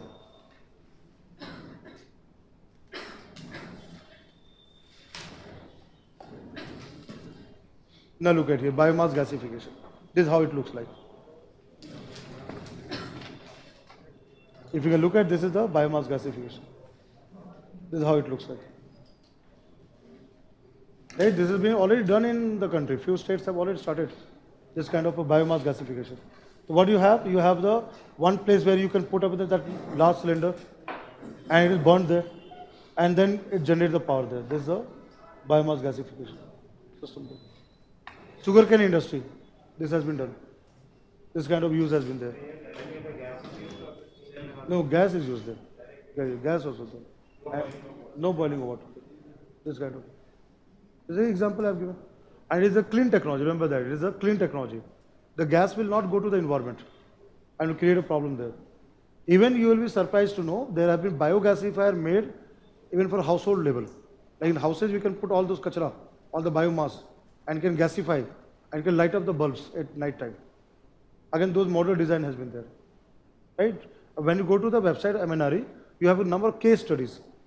And the certain case studies are shown there. In Nasik or Pune, there is such model of biomass gasifier which can generate electricity and can be for lighting the bulbs in the house. It has been now demonstrated.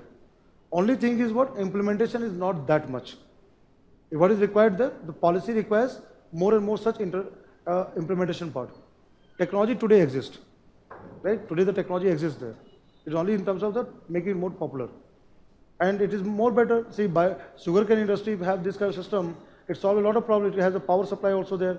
It can generate the boiled water, boiling water, hot water which is used for different process, and can go for steam generation. It has multiple purpose also there. Right? So this is what has been now developed there. Now in terms of when you talk about small hydropower, or what we call as run of the river project. So I have already said in the very beginning of the classroom there, what exactly the mechanism there, how it works there. Let me first draw the diagram there. If you look at the diagram here, let's say small hill, for example, I'll draw this one. You have a small hill, right, and there is a source of water. There is a water which flows there, right, which goes there. So what happens is that in the run of the river projects, what we do, we divert this water by making a canal, drainage. We can divert there. So what will happen there? This water will have silt, there. So there will be what? Siltation. You will first require siltation part of that. So it is put in something called, there is a siltation type of tank. Because you have to desilt it, siltation tank is there.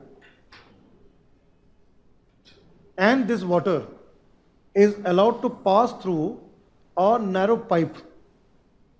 The pipe will be there. And this pipe is called penstock. There is a technical word for this, penstock. And this pipe through this, which water flows, it creates what? Gradient. And here you have turbine. This is a turbine. Downstream you have the turbine there. Right?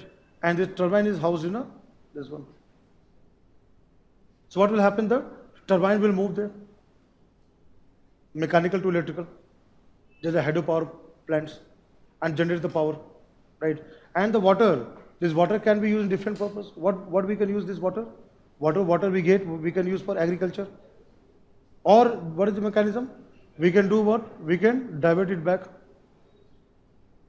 That can be there. Either use for irrigation, agriculture, or we channel it back to the river. This is called run of the river project. This concept of this is called run of the river project.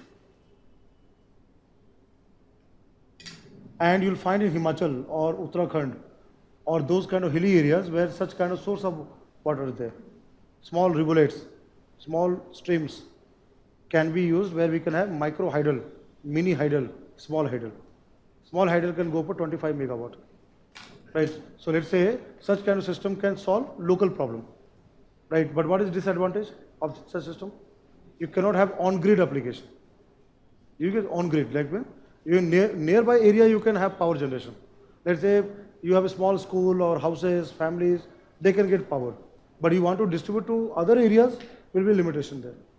Or what is important, or what you can do, you divert more and more water.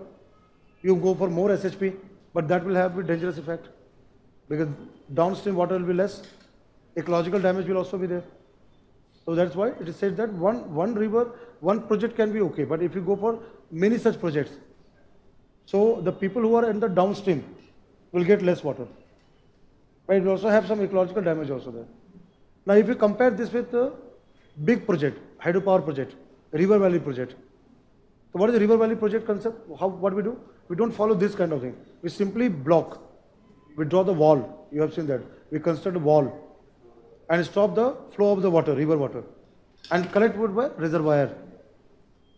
And then we run the turbine. That's the concept. What happens in that case? When we go for river valley project, submergence happens. And neighboring areas get submerged. It has got biodiversity loss also there. People has to be displaced. All this is taken care of. You don't require this thing here. Only thing is what? Low capacity. Right? River valley generate high capacity power there. Here you don't have it. But what is the advantage? It is more environment friendly as compared to river valley project. Right? So now what is the target of government of India? 5 gigawatt. 2022 we will go for 5000 megawatt. तो कितना बनाना पड़ेगा हमें? 25 megawatt का अगर एक power plant है तो हमें कितना करना है? 20 ऐसे लगाने हैं. 20 अगर हम लोग इंस्टॉल कर दिया तो 2022 तक का टारगेट पूरा हो जाएगा.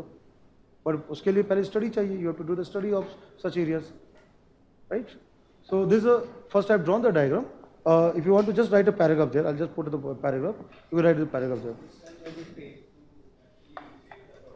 It doesn't take much time because you have to just construct this kind of thing there. That would there.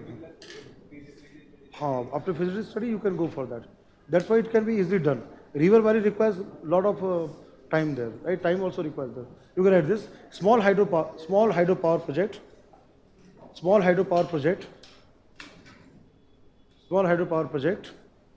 can generate up to 25 megawatt.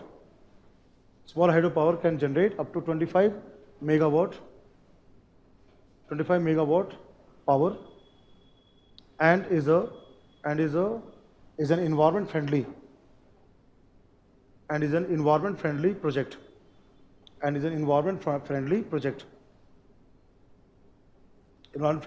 Give a full stop there. In this power plant,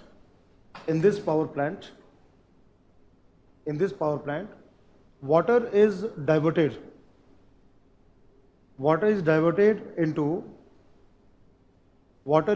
into a sedimentation tank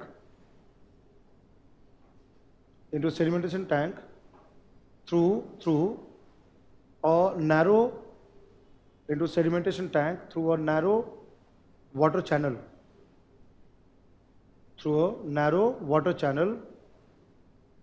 From small rivers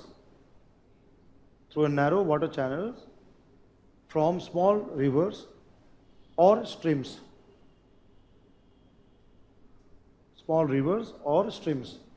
Give full stop there. The water is then allowed to pass through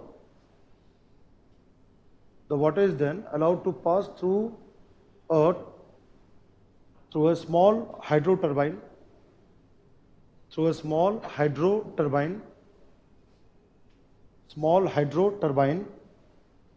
with the help of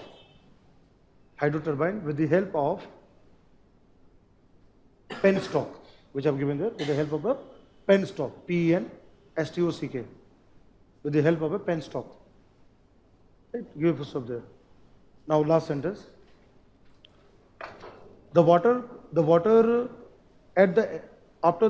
after running turbine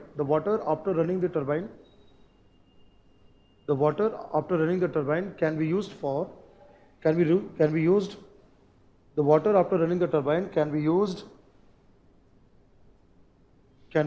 in agriculture or return back to to the river or stream. Return back to the river or stream. Return back to the river or stream. Stream, right? एक ऐसा भी है केवल irrigation का ही नहीं, even aquaculture pond वगैरह होता है, पिस्टिकल्चर, वो भी यूज हो सकता है. ठीक है, तो ये बहुत ही यूजफुल टेक्नोलॉजी है, very useful technology. And today MNRE is doing this plan because River Valley project was the part of 5-year plans. Bhakra Nangal, then Hirakud, all this happened there. But this is a new aspect coming up there. So I have set total target. Now we have 5 gigawatt. We'll go for that, right? Now let's come to that. Tidal power plant, right? So who will tell me what is the tidal power, how it works there, what is the concept there, and where we use the tidal power? I'll just where what's it?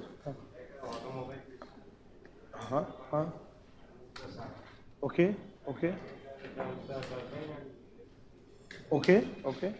I'll draw a diagram. Always diagram and the visual aspect makes it more clear there. Like this one. Just now see here, what is there?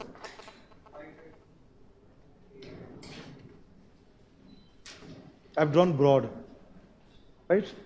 And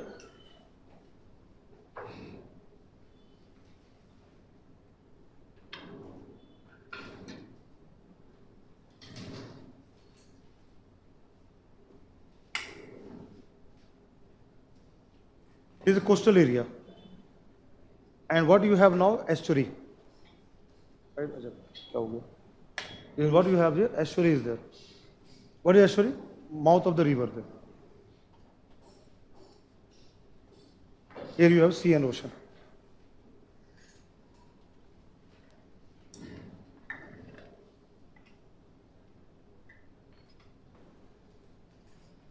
Just like a river valley project, what do? We construct a barrage, right?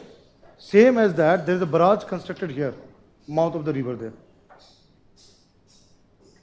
You have seen that on the river, how we make the barrage there. A similar kind of here, barrage is there, small barrage.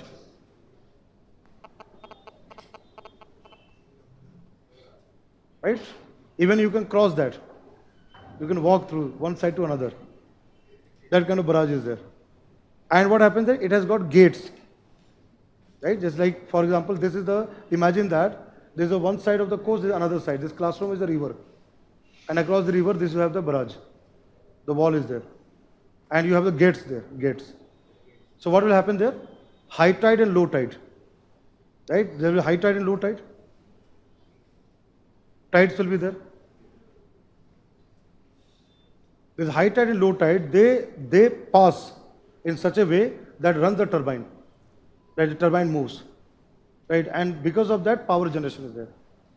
So what is the requirement here? What is the first requirement? It can be only and only done in those coastal areas where there is regular interval of tides. You require continuous tide.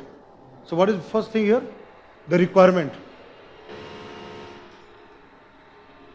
The requirement is that, first requirement comes here, regular tides should be there. Regular low tide and high tides has to be there. Like for example, high tides.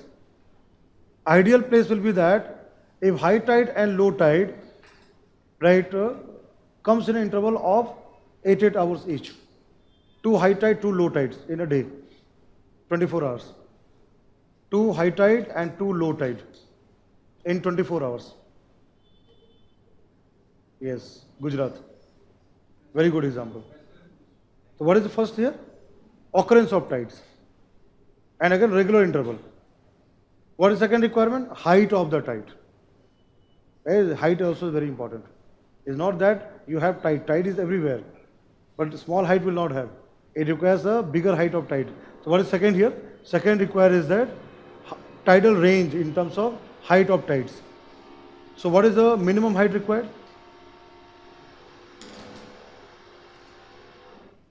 6 meters. Minimum height required 6 meters. So 6 meters to 11 meters. That's what I'm saying. The barrage is built in the water. Because the river flows here. There's a flow of the river. It is put into that. And that's why this height of the tide which is there can move that, what is say, piston, can drive that one and can have the movement just like a turbine. It rotates and then generate power. France, they have this one particular part of that and they generate this. So all over the world, there are only ideally 20 places on the earth which can have this kind of, not every place, only 20 places on this earth I am talking about. India is one such country. And in that case, we have 3 places. First comes the western coast, Gujarat. The big advantage what India has got, that is Gujarat is there. Now Gujarat, 2 places. Which are those 2 places in Gujarat? We can set up this such tidal power plant. Already work has started. Already has started there. One is that Gulf of Cambay. Why Gulf of Cambay? Estuary, estuary. I have used the word estuary, no? Narrow water. Which rivers are there? Narmada, Mahi, Tapi. So first comes there, right? Then, now I am adding here. One is the estuary. Even we can think of tidal power plant working in the creek or gulf, but creek, khadi. There also we can set up there. So there is also potential where Gulf of Kutch.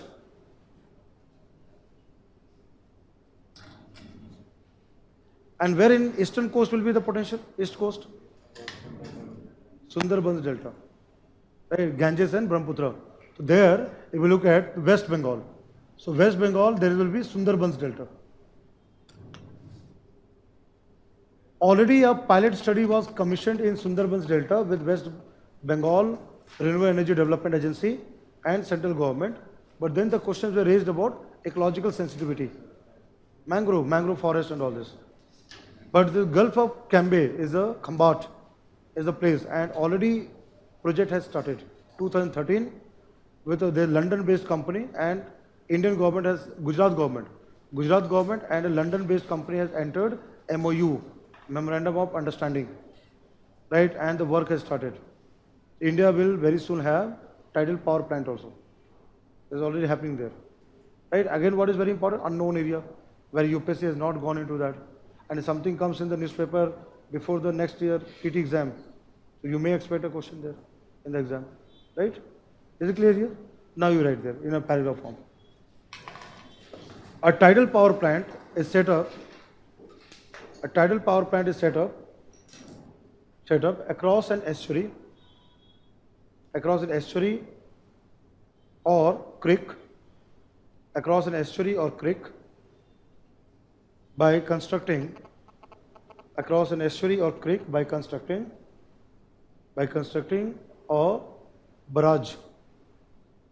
a barrage, similar to a hydropower project. Constructing a barrage similar to hydropower project. Now give me full stop there. To run a tidal power plant, it requires height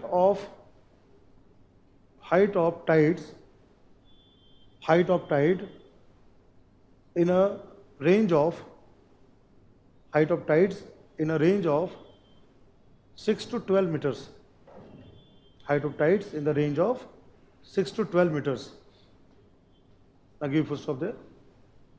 There are 20 such locations on the earth.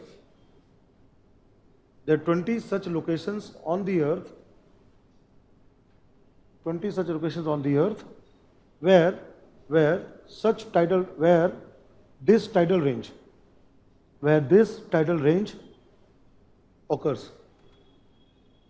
tidal range occurs. Right? Now after you full stop. A small hydro turbine is run by the water collected from tides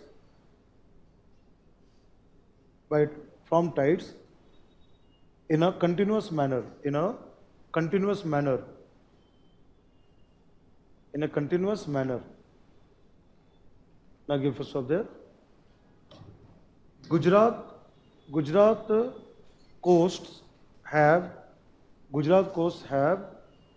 have potential of have a potential of 240 have potential of 240 gigawatt energy power generation capacity. 240 gigawatt energy power generation capacity. Right? 240, we can go to 240 there. But today we don't have any such target. Right? But we are starting there. Now France have said, no? Now look at it. I'll go to both the example there. I'll show you both the example there. The first one here.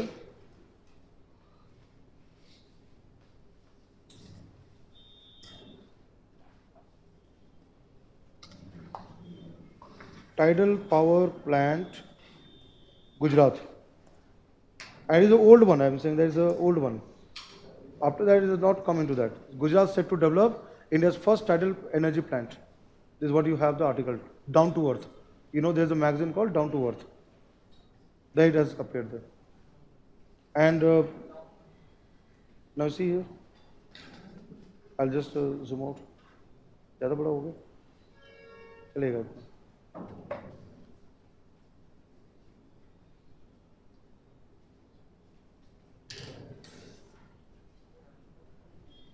Gujarat government is all set to develop India's first tidal energy plant. The state government has approved rupees 25 crore for setting up 50 megawatt plant at the Gulf of Kutch. It will produce energy from the ocean tides. Right now, what is it? The state government signed a MOU with Atlantis Resource Corporation last year to develop the plant. The proposal was approved in this year's budget session. Right, this is Gujarat Power Corporation Limited, GPCL. Atlantis Resource Corporation is a UK-based developer of tidal current turbines. The equipment has been imported and work will start and all this. Right, and what it says that 200. It will first increase to 200. Initially 50 megawatt, then 200, and then goes to 300 megawatt. So it's a huge potential. India has got a huge potential there. It's just a starting phase. We are having that. And worldwide, what I said? France. I think it is given in this part of also there. Let me come across.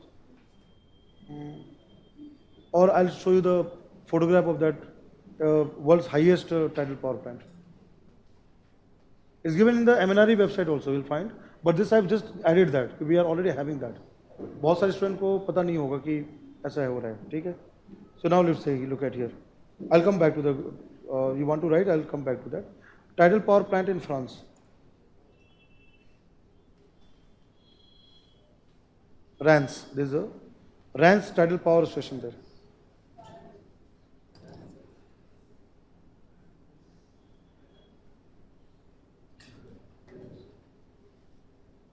This is a Reims tidal power. I say, no, you can walk also there. This is how this happened there. This is the mouth of the river where they have set up there, between ocean and the river. What is said here? Background there.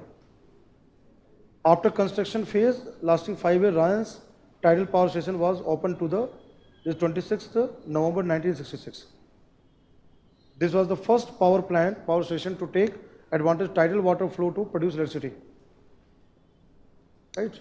In order to be able to construct the structure across the estuary, 2 dams had to be built to block the Reims river during the first 2 years of the construction phase to ensure that the estuary was completely drained. This is how it has been done. And what you see the photograph there. So this is the highest power generation. Same kind of thing we can also think in India and develop this part. The concept is similar to, as I say, hydropower project, where it can be done there, right? No, this is bigger one, because this is bigger size. But yes, if you talk about Narmada or Tapi and Mahi, Khambat, that will require them. It will be a cost, because you have to invest first one, and then again we have to see that place also, the where tides comes and water get collected, all this one. Full place project. To what? more of that. So that's what I'm saying. It requires investment. Again, remember that this all is about not so popular worldwide. That's why the countries have not given so much importance. Where the possibilities the government gives. Even in India we have potential, but still it is left over to the state government, right? But we are giving more focus solar, wind, those areas, because it requires investment and all these things are required there. But yes, India may have in very soon this kind of power plant, even at a small scale, but then will scale increase up, will add up there, right? Now what I'm coming here, India has another very important source, but we have been using that. But now we are going for power generation with, again, pilot study. Has not gone into really there. And I think in geography you would have studied there, geothermal. So where we have geothermal sources in India? You have drawn this diagram? That's what I have drawn this part, yes. Which place in India we can have this geothermal sources? Manikaran is one, okay. Apart from Manikaran? Ladakh. What is the name of the place of Ladakh? Huh? Yes, Puga Valley. Puga Valley, Ladakh. Late Ladakh. There's again very potential because you have thermal sources. Thermal hot sources are there, right? So if you look at here, I'll put across everything. See, geothermal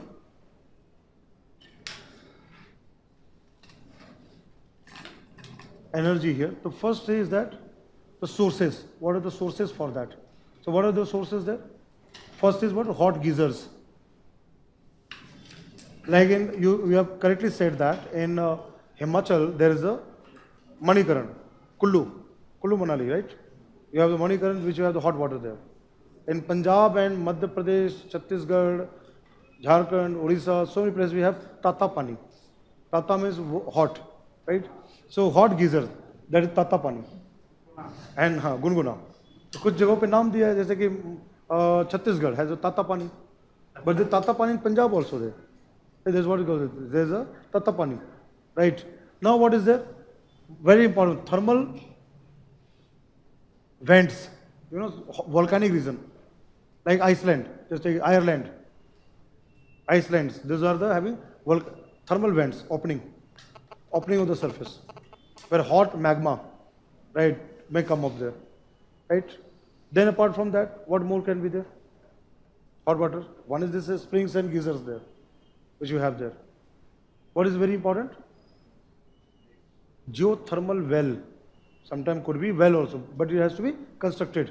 So what I'm writing here, one can go for geothermal wells. Kuwa. And where it will be there? Where you have deep into the earth, hot magma, hot lava, which has temperature of how much temperature? What is this temperature of magma? 200 centigrade and all this, those kind of things. Now let's see there. The sources there. Now second, what are the applications there?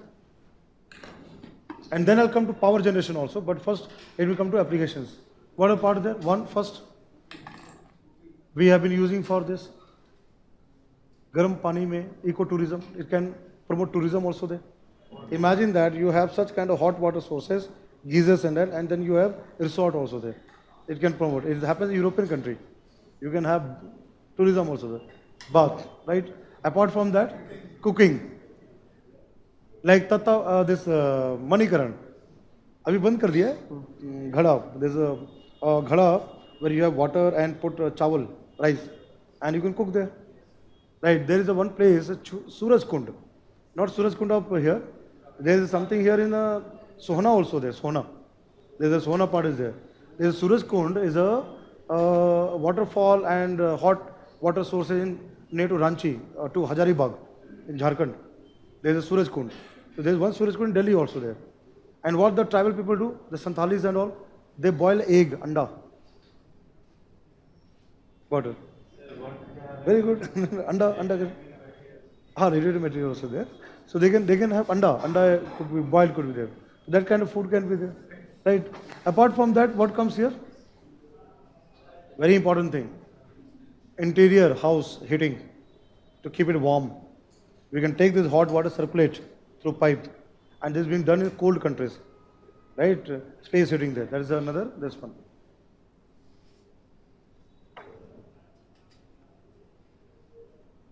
right? Being done in European countries. Apart from that, India, you know that what we do there was something called in Hindi called kukkad palan, right? Kukkad, right? What is it called that? Poultry farming. Why you require there? Incubation, eggs and also poultry farming, right? Again, where you require such kind of heat there. Another example where greenhouse cultivation. Let's say Himalaya region, and you high altitude, you want to have greenhouse cultivation. Again, this water can be circulated inside that. So greenhouse cultivation. Greenhouse is that house which is made of glass. पौधा वगैरह, nursery वगैरह, छोटे plants वगैरह होते हैं. Green house cultivation. And then what can be there? Power generation.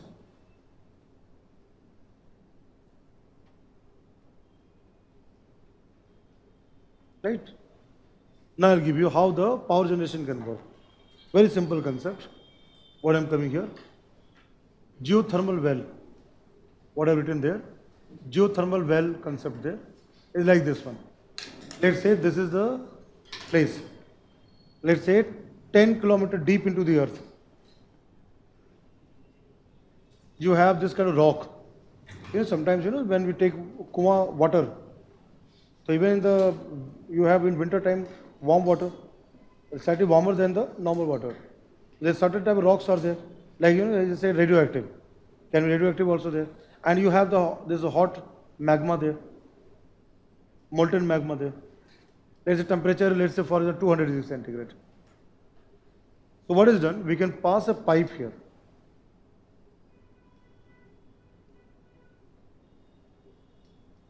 This is civil engineering work, geoengineering. And we allow the water to pass. So what will happen there? We heat up there, convert to steam here. Then what we can do? Can pass through turbine generator.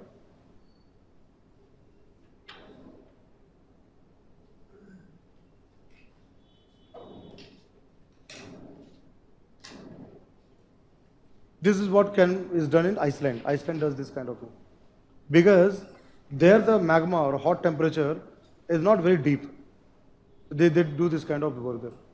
Sometimes in such country like Iceland, the steam also comes up from the surface. That steam can also be tapped for running the turbine. Right? This is what can be done there. So here, this what a steam is there, that steam will run the turbine generator. This is the concept of geothermal well, which have been now studied for that. So where this has been now worked out, now 4th I'm giving here. So here, potential sites. In India, we have got more than 500 such kind of areas there. Right, few names you have already given. I'll give you from MNRE. So what is first one? Puga Valley, Ladakh. There many places are there. And there has been pilot study for geothermal well in Puga Valley. Then what comes here? Manikaran. How many of you visited Manikaran? Himachal? Good, very good. And then apart from that, what is said? I am writing here Tattapani. Tattapani is where? Chhattisgarh or Madhya Pradesh, where it is at? Tattapani. Madhya Pradesh, Sarguja district. Right, then I am coming to another one, which I said Badrinath Tapovan. So whether is Badrinath? Uttarakhand, Tapovan, that is the part you find that. There is a lot of are there in Uttarakhand. Uttarkashi, you'll find there. Right? You'll find such kind of hot water sources. Then I am writing here Parvati Basin, Punjab and Himachal, Parvati.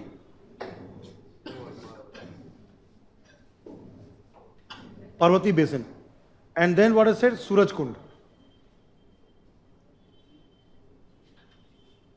That is in Jharkhand, Hazaribagh. Surajkund, there is a waterfall there. Right? एक और word आता है sonata. What is sonata? Ready? Or something else. Son, Narmada, Tapi. Let's go sonata. Son, river, Nadi, and there is a Narmada and Tapi. That belt. Where it comes? central India, right? Madhya Pradesh in this part. So there you have hot water sources, Sonata there. And in near to Delhi, I say Sohna, Gurgaon. Near to that, in Haryana, Sohna, you have hot water sources. But these are the places where pilot projects are running. That's why their names I have given there. Right? So India can go for such kind of exploitation of geothermal. So we are having research for last 30 years. 30 years we are doing the research, but still we have not operated any such plant there.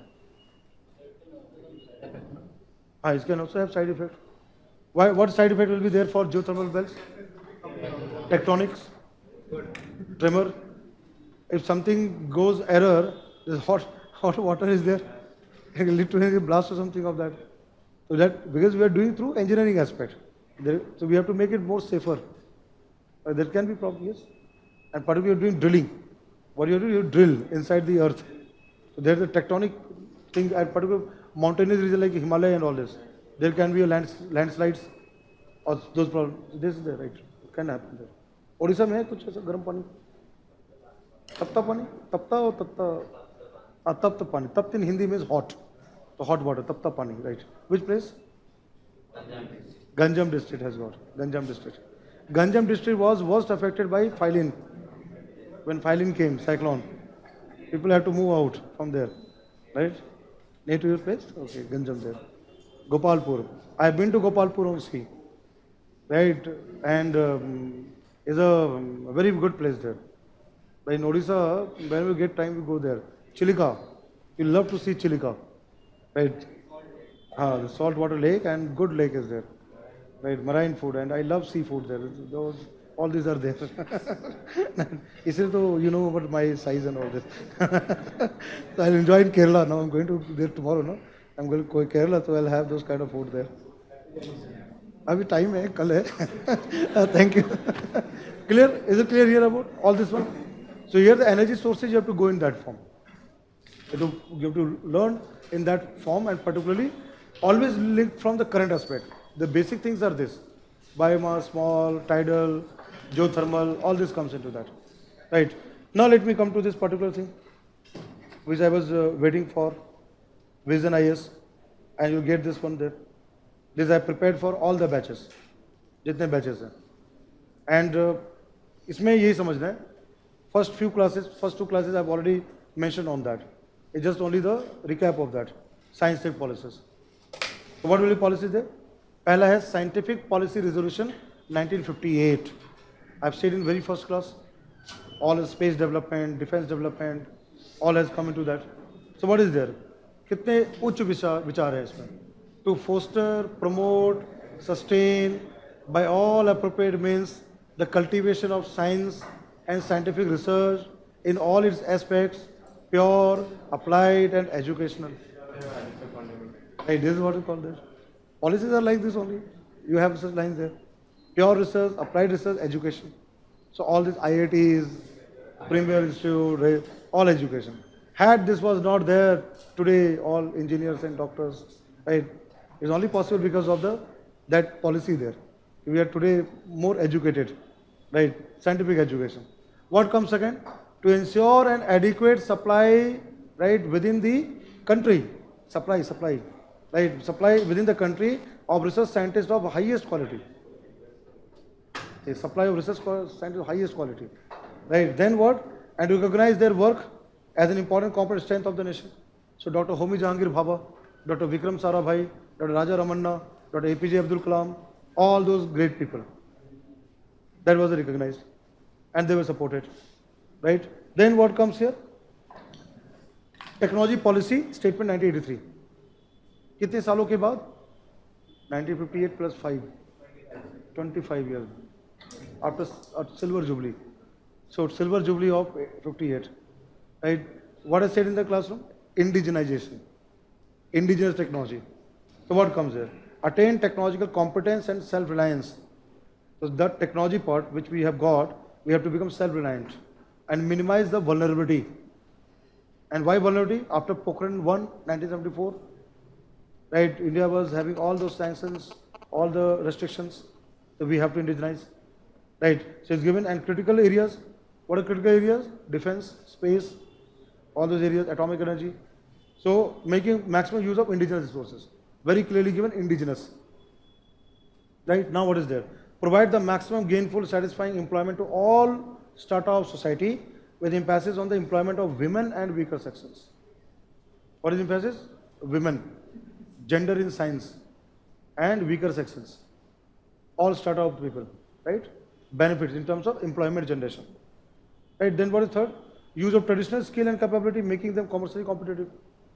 All those traditional skills what we have, or the knowledge, they should go to the market. The intervention of technology, that was given. Few main points you have to write. When you write, the few main things. Then comes what? Science, technology, policy. Now we have combined scientific policy, technology policy.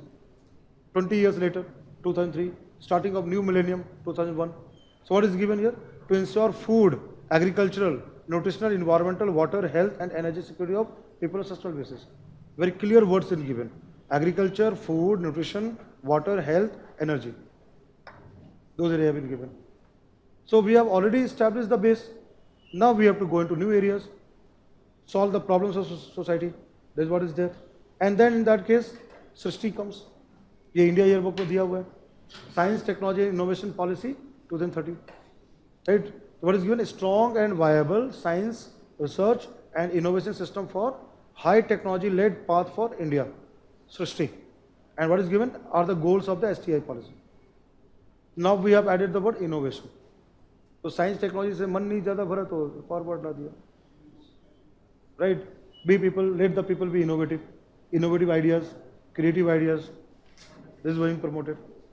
Right? Now if you look at here, key features. So what are key features? Promoting the spread of scientific temper amongst all sections of society. Vigyan Prasar, scientific communication. Let every people should be there. Even for this is what is UPSC is also doing. What UPSC is doing? Scientific temper. Right? Whether you come from any background, you should have scientific temper. As an IAS officer, you should have scientific temperament. This is what their policy promotes. Right? What is second here? Enhancing skills for application of science among young from all social sectors. Young people, children or young youth, that part. Then making careers in science and research attractive. That is not there in the country. People leave there after their BSc, MSc, even after PhD. लगता है उम्र हो गया, बाल सफ़ेद हो गए, उसके बाद कह रहे थे अब नहीं पढ़ाई करना है. After PhD now let's go to somewhere else. There are people who are they're doing PhD and then become IAS officer. There are people there, right? Every year it happens there, right? I know my student who have been selected. I know one student from IIT Delhi. He has scored 306 rank this time. Shashank is there. He was pursuing PhD there, right? After doing MTech, and then comes. So there are people. Indian Agriculture Research Pusa, बहुत लोग हैं वहाँ पर. They keep on writing the exam. Indian Forest Service and Civil Service there. There are people qualified. So I want to say not attractive. Research is not attractive in India. Making that attractive. And then what is said here? Establishing world-class infrastructure for R&D. World-class. Right? Money is required there. Gaining global leadership. And सबसे important ये चीज़ है. When you write answer, you write there. 3.5% to over 7% in terms of scientific publications. India should become knowledge power. This is what it says that. And again, not only just simply any research journal, or what is normally happens there. Top quality journals, Nature, Science, there should the publication can be there. क्या China का? Whatever will be that. But this is what is target is there. Target and other policy. Now what is given here? Linking continuous science research and innovation with the economic growth agenda.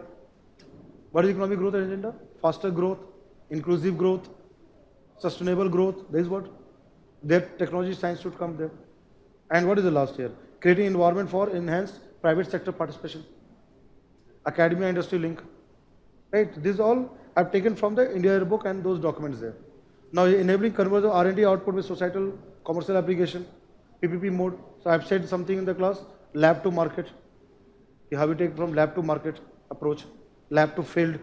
And then what comes there? Science tech based high risk innovation system has to be there. And fostering resource optimized, cost effective. High skill means high areas like nanotechnology, robotics. Right, this is quite skill. And also risk of failures also. Something with the innovation part. So that part is there.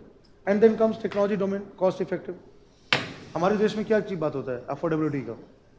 We want affordable kind of thing. We cannot be very costly technology. That part of that, right? Triggering the mindset, value system, recognize, respect, and reward performances that create wealth. So that can happen through IPR, intellectual property rights, and creating a robust national innovation system. So what we have created in India, I have said in the classroom, NIF, National Innovation Foundation, which recognize innovation in India. Okay? So this part comes here. Now 103rd Indian Science Congress. ये छाए रहते हैं हर जगह.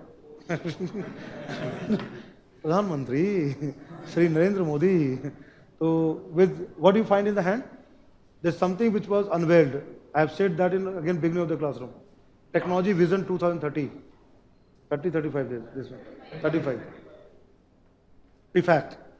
Technology Information Forecasting and Assessment Council, DST, has brought about this vision document. It is given in Yojana December 2016. TFACT. अभी क्या चल रहा है 2017 चल रहा है 2017. So next 20 years, 18 years, India should achieve this kind of. What they have done? Very simple thing. All these people, right, at there did the mapping of technology. What technology should be used by Indian in 2035? So what technology you want to use in 2035? Next 18 years? Flying car? So those kind of things, forecasting has been there. And they have done for what? Now understand, they have done for individual and collective needs there. So I am coming to that one. So what is in this one? 12 sectors. What are those sectors? Chota ho gaya. Education, medical science and healthcare, food and agriculture, water, energy, environment, habitat, transportation, infrastructure, manufacturing, materials, ICT. इतने areas में करना है. Technology which will be used by Indian Act 2035. Now personal needs. These are personal. Clean air and potable water. Technology should meet clean air and potable water. Technology should meet food and nutritional security. Technology should meet universal health care and public hygiene. And then 24/7 energy, decent habitat and quality education.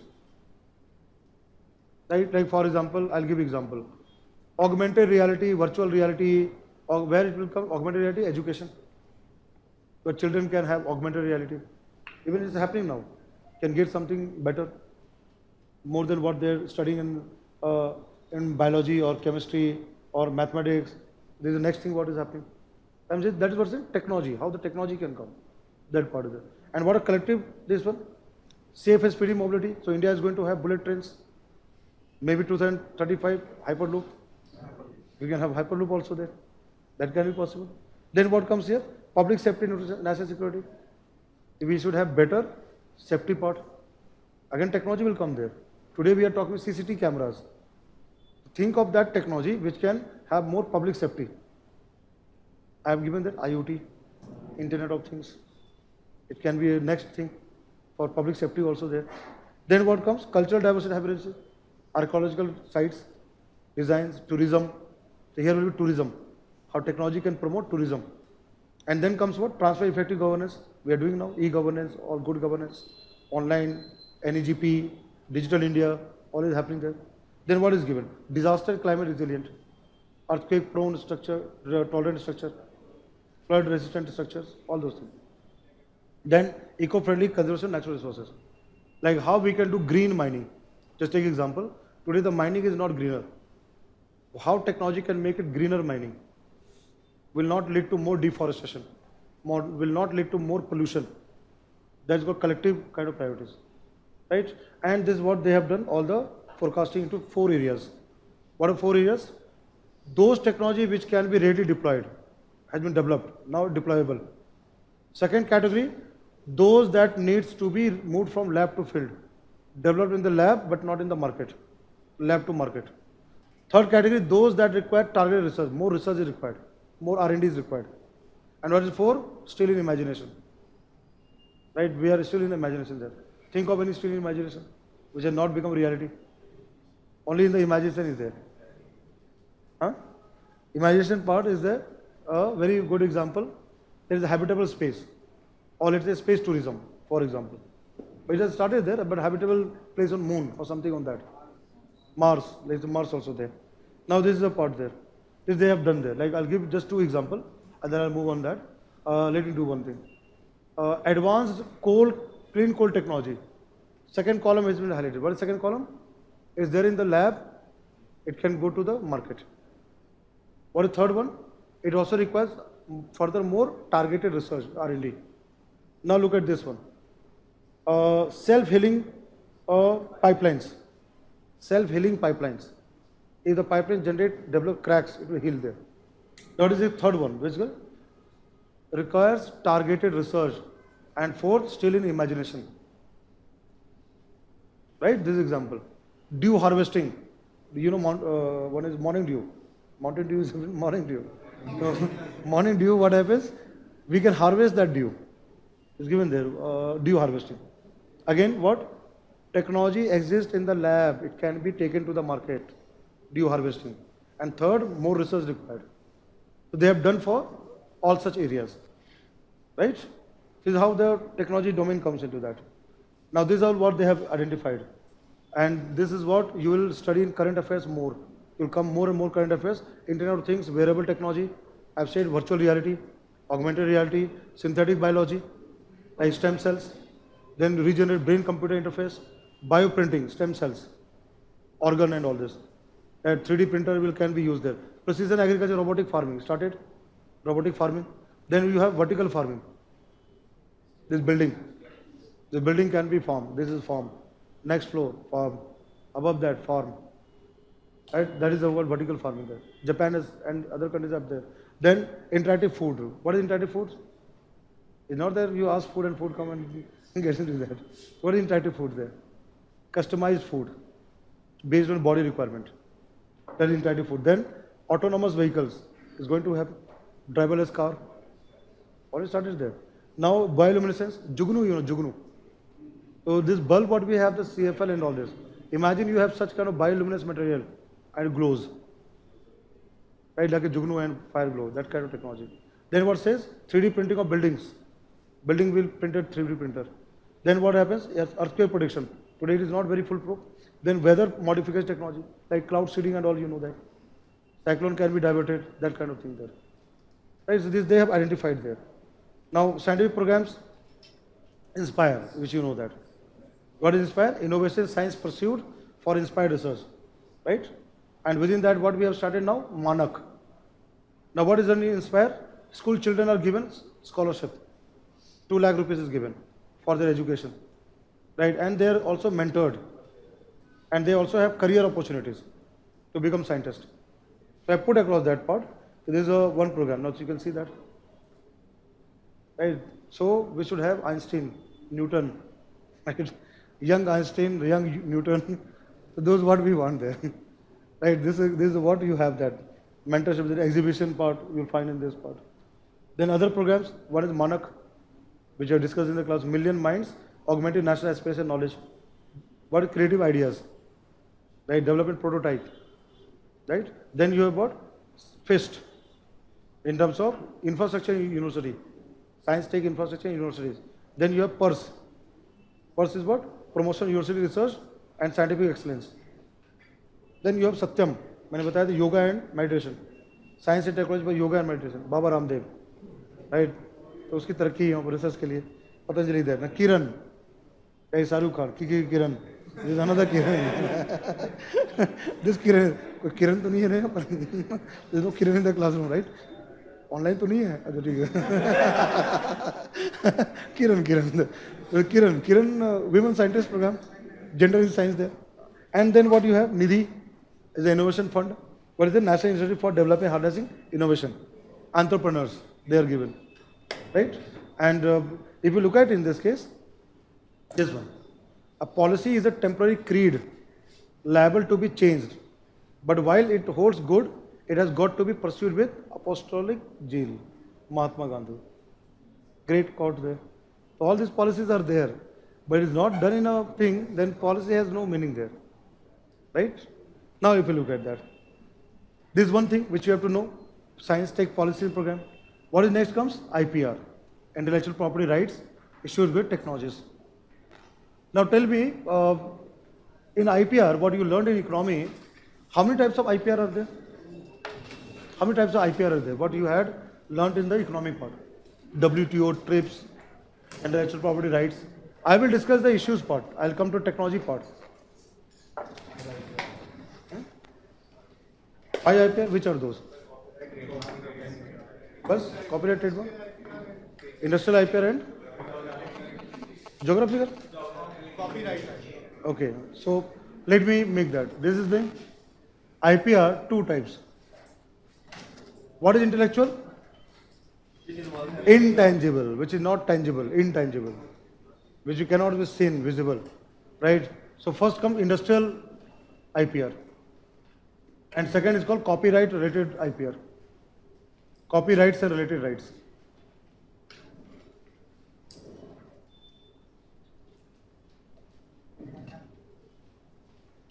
Right? Now here, industrial rights. So what comes there first? Patents. Second comes what? Trademark, service marks. So trademarks comes into service marks also comes. Services. They're sometimes called certification mark, like hallmark, gold. And you have what? Certification mark, ISO certification. Then what comes here? Design rights, industrial designs. Design rights are there. What comes the next then? Integrated circuit, IC, layout design, semiconductor,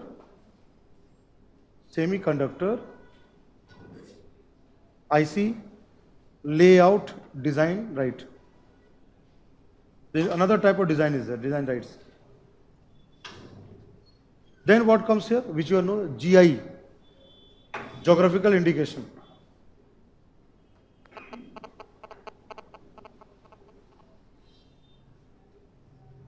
And then what I'm writing here, trade secret. How we keep the know-how of the business or enterprise secret to maintain the confidentiality. Right? So this is the basic thing, what you have learned there. What is a patent, what is a copyright, what is trademark, service mark. This is one part. I have to deal with the technological domain, okay, how the issues comes there. Right? So if you look at IPR issues, linked to technology,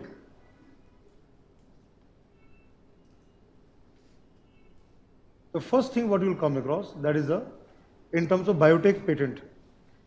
Biotech industry has a lot of challenges, and there in terms of the patented drug, so one aspect comes here. I am giving all the example. First is patented drug versus generic drug.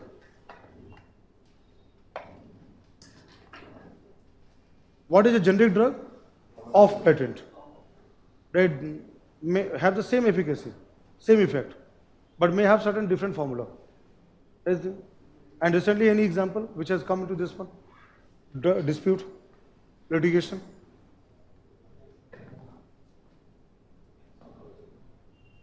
Patented drug versus generic drug.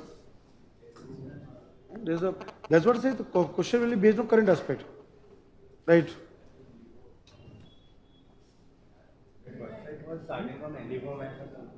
Levomac, okay. Anything more you know? There's so many cases are there, not one or two. What about Novartis case? What was Novartis case? Novartis Gleevec wanted to extend the patent. Why? So generic drug will be on the other hand very cheaper there. But actually the matter was based on evergreening patent, evergreening, extending the patent life from 20 to next 20 years. That was the thing there. Why? Because they wanted to have monopoly over the market there, right? So here, let's say Gleevec case there. Novartis is a Swiss pharma there, which has this kind of a thing there, right? And they wanted to extend the life of the patent for another 20 years. So what they did, they made changes, because patent only exists for 20 years, and then you have to come out something new.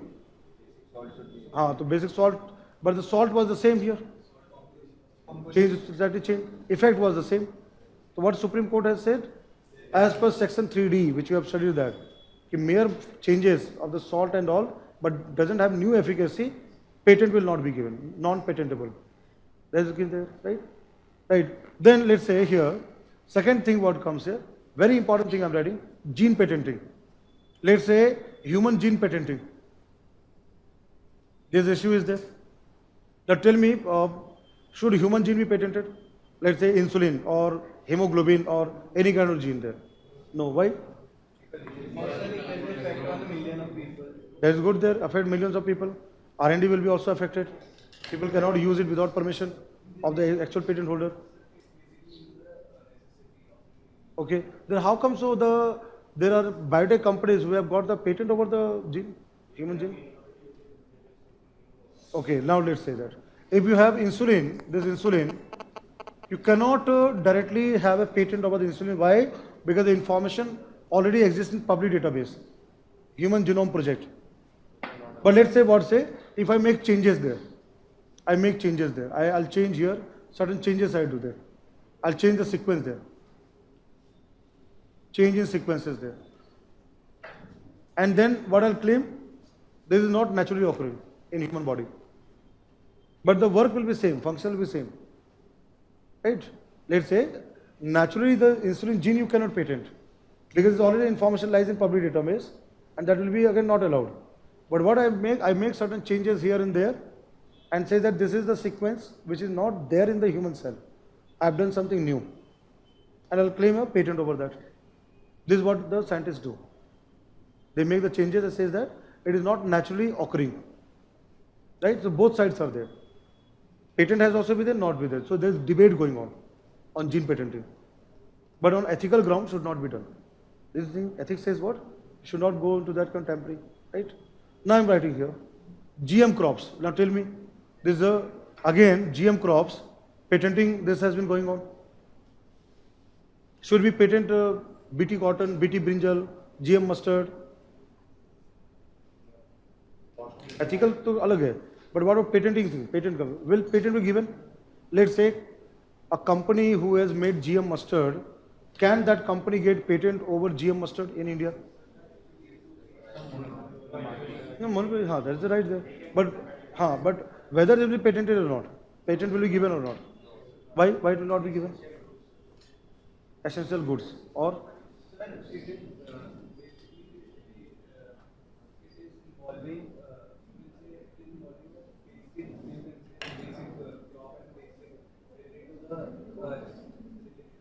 mankind. So you cannot patent something that's very basic. okay. See here, very simple is that patent is only obtained when there is something novelty, utility, and non-obviousness.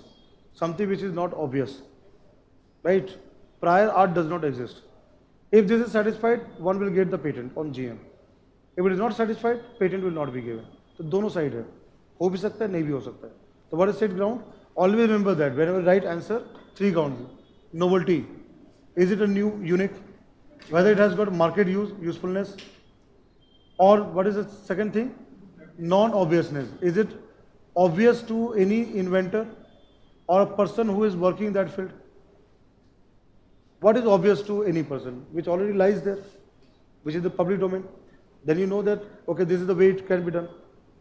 So GM crops, let's say mustard, if the scientific knowledge already exists, will not be given patent. But something is there which is very innovative, then you can get the patent.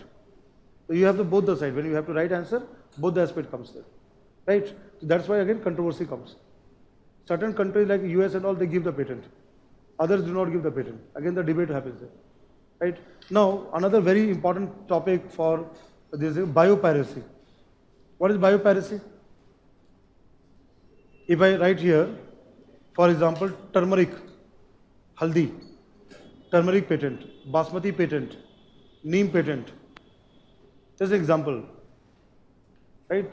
क्या है यहाँ पर है जो आपने economics में भी पढ़ा होगा यहाँ पर जो है biopiracy is what getting patent over the traditional knowledge what already exist in India. ठीक है, हमारे जो ऑलरेडी समाज में है, सोसाइटी में है, उस पर कोई पेटेंट करा ले, कितनी गलत बात है. चोरी करना इज कॉल्ड जैविक चोरी, चोरी of the knowledge of the society there, and US they did that. बहुत शर्म की बात है, करने वाला भी इंडियन ओरिजिन का है, हल्दी चोरी करके नॉलेज. और सुमन के दास, डॉक्टर सुमन के दास, right? And Harihar Kohli, two scientists that were Indian origin, and they got the patent on turmeric for what? Wound healing. We have been using this antiseptic thing for hundreds and hundreds, thousands of years. Then when we get to know that this is what is happening in US, Europe, everywhere, Indian government was sir में दर्द हो गया, अब कहाँ रोके, where we should go, where we can pursue in the offices. So what was done for that? नहीं पे, हाँ तो पॉलिसी ओपन पहले तो हमें रोकना पड़ेगा ना. तो for that what is called TKDL, Traditional Knowledge Digital Library. The digital library by CSIR, and this library is now documented all the know-how, Ayurveda and all this one. And where it is given? Patent offices. तो कोई भी उधर करना चाहेगा तो when patent examiner will review the application, will get to know that this is exists in Indian society. So the application will be rejected. That's what TKDL. But again, we have so much of knowledge. Traditional knowledge of India is very huge. We require what? Documentation. That's a huge task. Right? So biopiracy is not only India, it's happening worldwide. So Indian government has taken a step on that. Right? So biotech comes into one area. Now come to second one, where you have the second technology problem there. Electronics and ICTs and all this. Now what comes in ICT there? Technology problem. Intellectual property right. One is software patenting. What is there? First thing I'm writing, software patenting. I'll just remove this one. There's a huge debate going on that softwares are generally copyrighted, but software-based technology can be patented. So can there be, I'll write here, can there be separate mechanism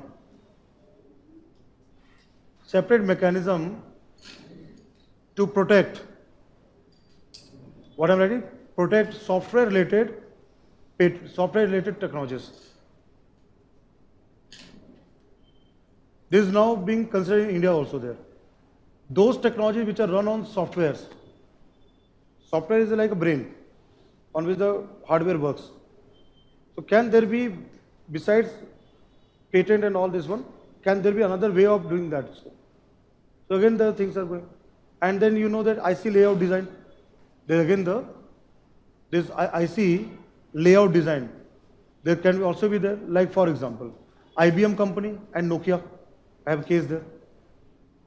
Right? What is it? I'm saying here, what is IBM and Nokia? So what happens? They see what is the use of chips and microchips. Any kind of functionality, mobile phone or any device.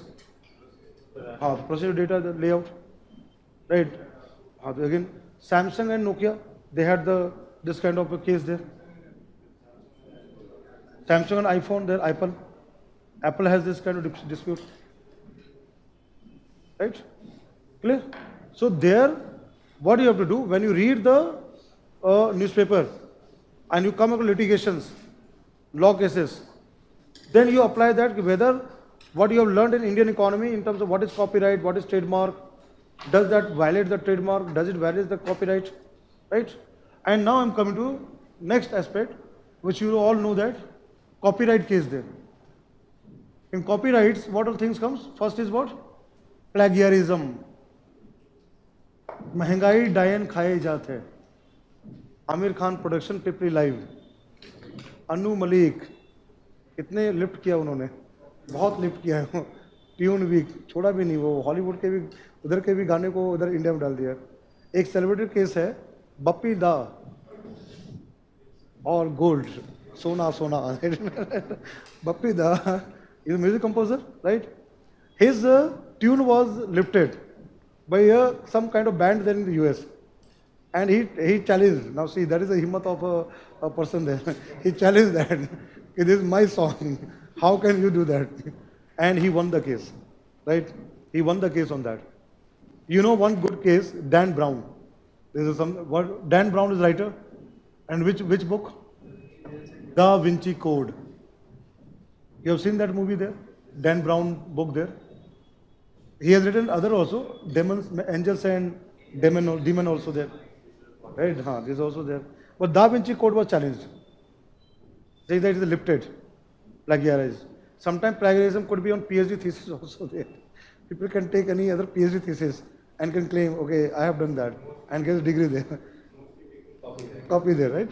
This is plagiarism comes there, right? Whether music, whether thesis, whether any books, it can be anything. Cinematography, right? And you know that music, I have said that example. Chetan Bhagat, वो बेचारा बहुत रोया कब 3 Idiot movie के बाद and 5 point somewhere. So what was the problem there? What is the problem with that Chetan Bhagat? That when 3 Idiot movie was there?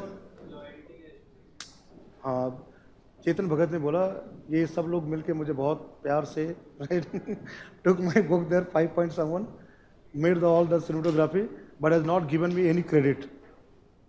You just watch 3 Idiot movie, you will not find anything adapted from the work of the book or taken from there, inspired from, sometimes inspired from, adapted from. Why? The Rajkumar Hirani, he said that, the producer, he said that if we have already took him into confidence, then we have gone into that. And second, what he said, script is different, slightly different from the original book. Dialogues are different, characters are also different. Right? Copyright is on the expression, not in the idea. You may have same idea, but expression may be different.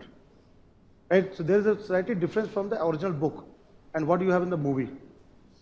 So Rajkumar Hirani won the case in Delhi, Bombay High Court, when the matter went to the Bombay High Court. This is one good example I am talking about. Right? Another thing which has just come here, photocopiers and Delhi University, DU. What was the case? The Ramaswamy Photocopy Association was copying the books, so the Oxford said that they are copying the books, they were making compiling notes. Compiling notes was there, huh? The case went to the court, and as per section 52(1) in the Copyright Act, it was said that for educational purposes it is exempt to copy. Yes, that's it. What I want to bring here, under copyright law, there is something called fair use. What comes here? Fair use is allowed. What is fair use? When you use for teaching and academic purpose, not for selling and commercial thing. Teaching and academic research and all this, for purpose, what you do is you give the credit. You write the name of the author or the work or something. You don't claim on that, right? That is allowed under copyright law. For that, there will not be violation. But let's say the same book you print, cover to cover, everything, and then sell and earn money. What these people are doing, KBC and all this, right? You know, you have this all thing, no? In the market law. They can be booked under the case. Here, what is you find in market, that can be booked under the case, violation, copyright violation. Because that is an infringement, right? But why they are not challenged? It's a marketing strategy of the institutes. You know that publicity part of that's what comes into that. But if any institute wants to file a case, can file on that work, right? But actually, in that case was like sometimes you go to library, you take a book, and that book is not in the Indian market published somewhere, imported to India, high cost. So what do? You take a photocopy? So that kind of thing there. So that is allowed for a teacher, student, for a guide, for research. It is allowed there. So that was the case which came to that. Compilation of various books. Yes. I'll add one more copyright aspect. That is where comes moral right of the author. The author has a right, moral right also there. Can prevent the work to be adapted, cinematized, anything. Why? Like because the respect of the author will be at harm. Like Deepa Mehta, you know, very famous Deepa Mehta, fire, earth, right? She has made a movie called Water. So Water was based on widows of Varanasi, but it was taken from a Bengali author work. So the way the picturization was there, something was there, so that the writer said that to oppose the director there. Because as an audience, when you go and watch movie, what do you think? If it is inspired or taken from a work of book, you think that author's work is there. So there the moral right of author is to stop that also there. Right? It has happened in many cases there. So copyright comes in a very different type of domains. Right? Technology aspect will be mostly patent. Right? Copyright, trademark, designs, or drug and all this part of that. So what you have learned in economy class, WTO, TRIPS and those areas, and then the basic concept what you have learned there. what sir has, teacher has taught you, and then you link with the current aspect, the part of that. Any technology thing comes into that, right? So my objective was that in the last 10 days, whatever we have covered in the science and technology, to go to various areas, government programs, policies, different organization, different aspect of that, and at the same time giving you the concept, applications, current aspect also there. That part is there, right? So this is what you have to develop from there. So those who are there in the Facebook, you can find me there. How many are there? Are you connected to me? I have got 2 profiles. Right? One is with the book there, Environment and Science and Tech. Right? And second is another, that is a Neeraj Nachiketa. So that is a one. Second is called Nachiketa Neeraj. Right? There you'll find like me there. I am like this one standing there. You'll find them, right? Don't page. Right? But what I'm saying that, be in touch, and my email ID is there. Very simple name, Neeraj, then put a dot in between, right? Then write Nachiketa there at gmail.com.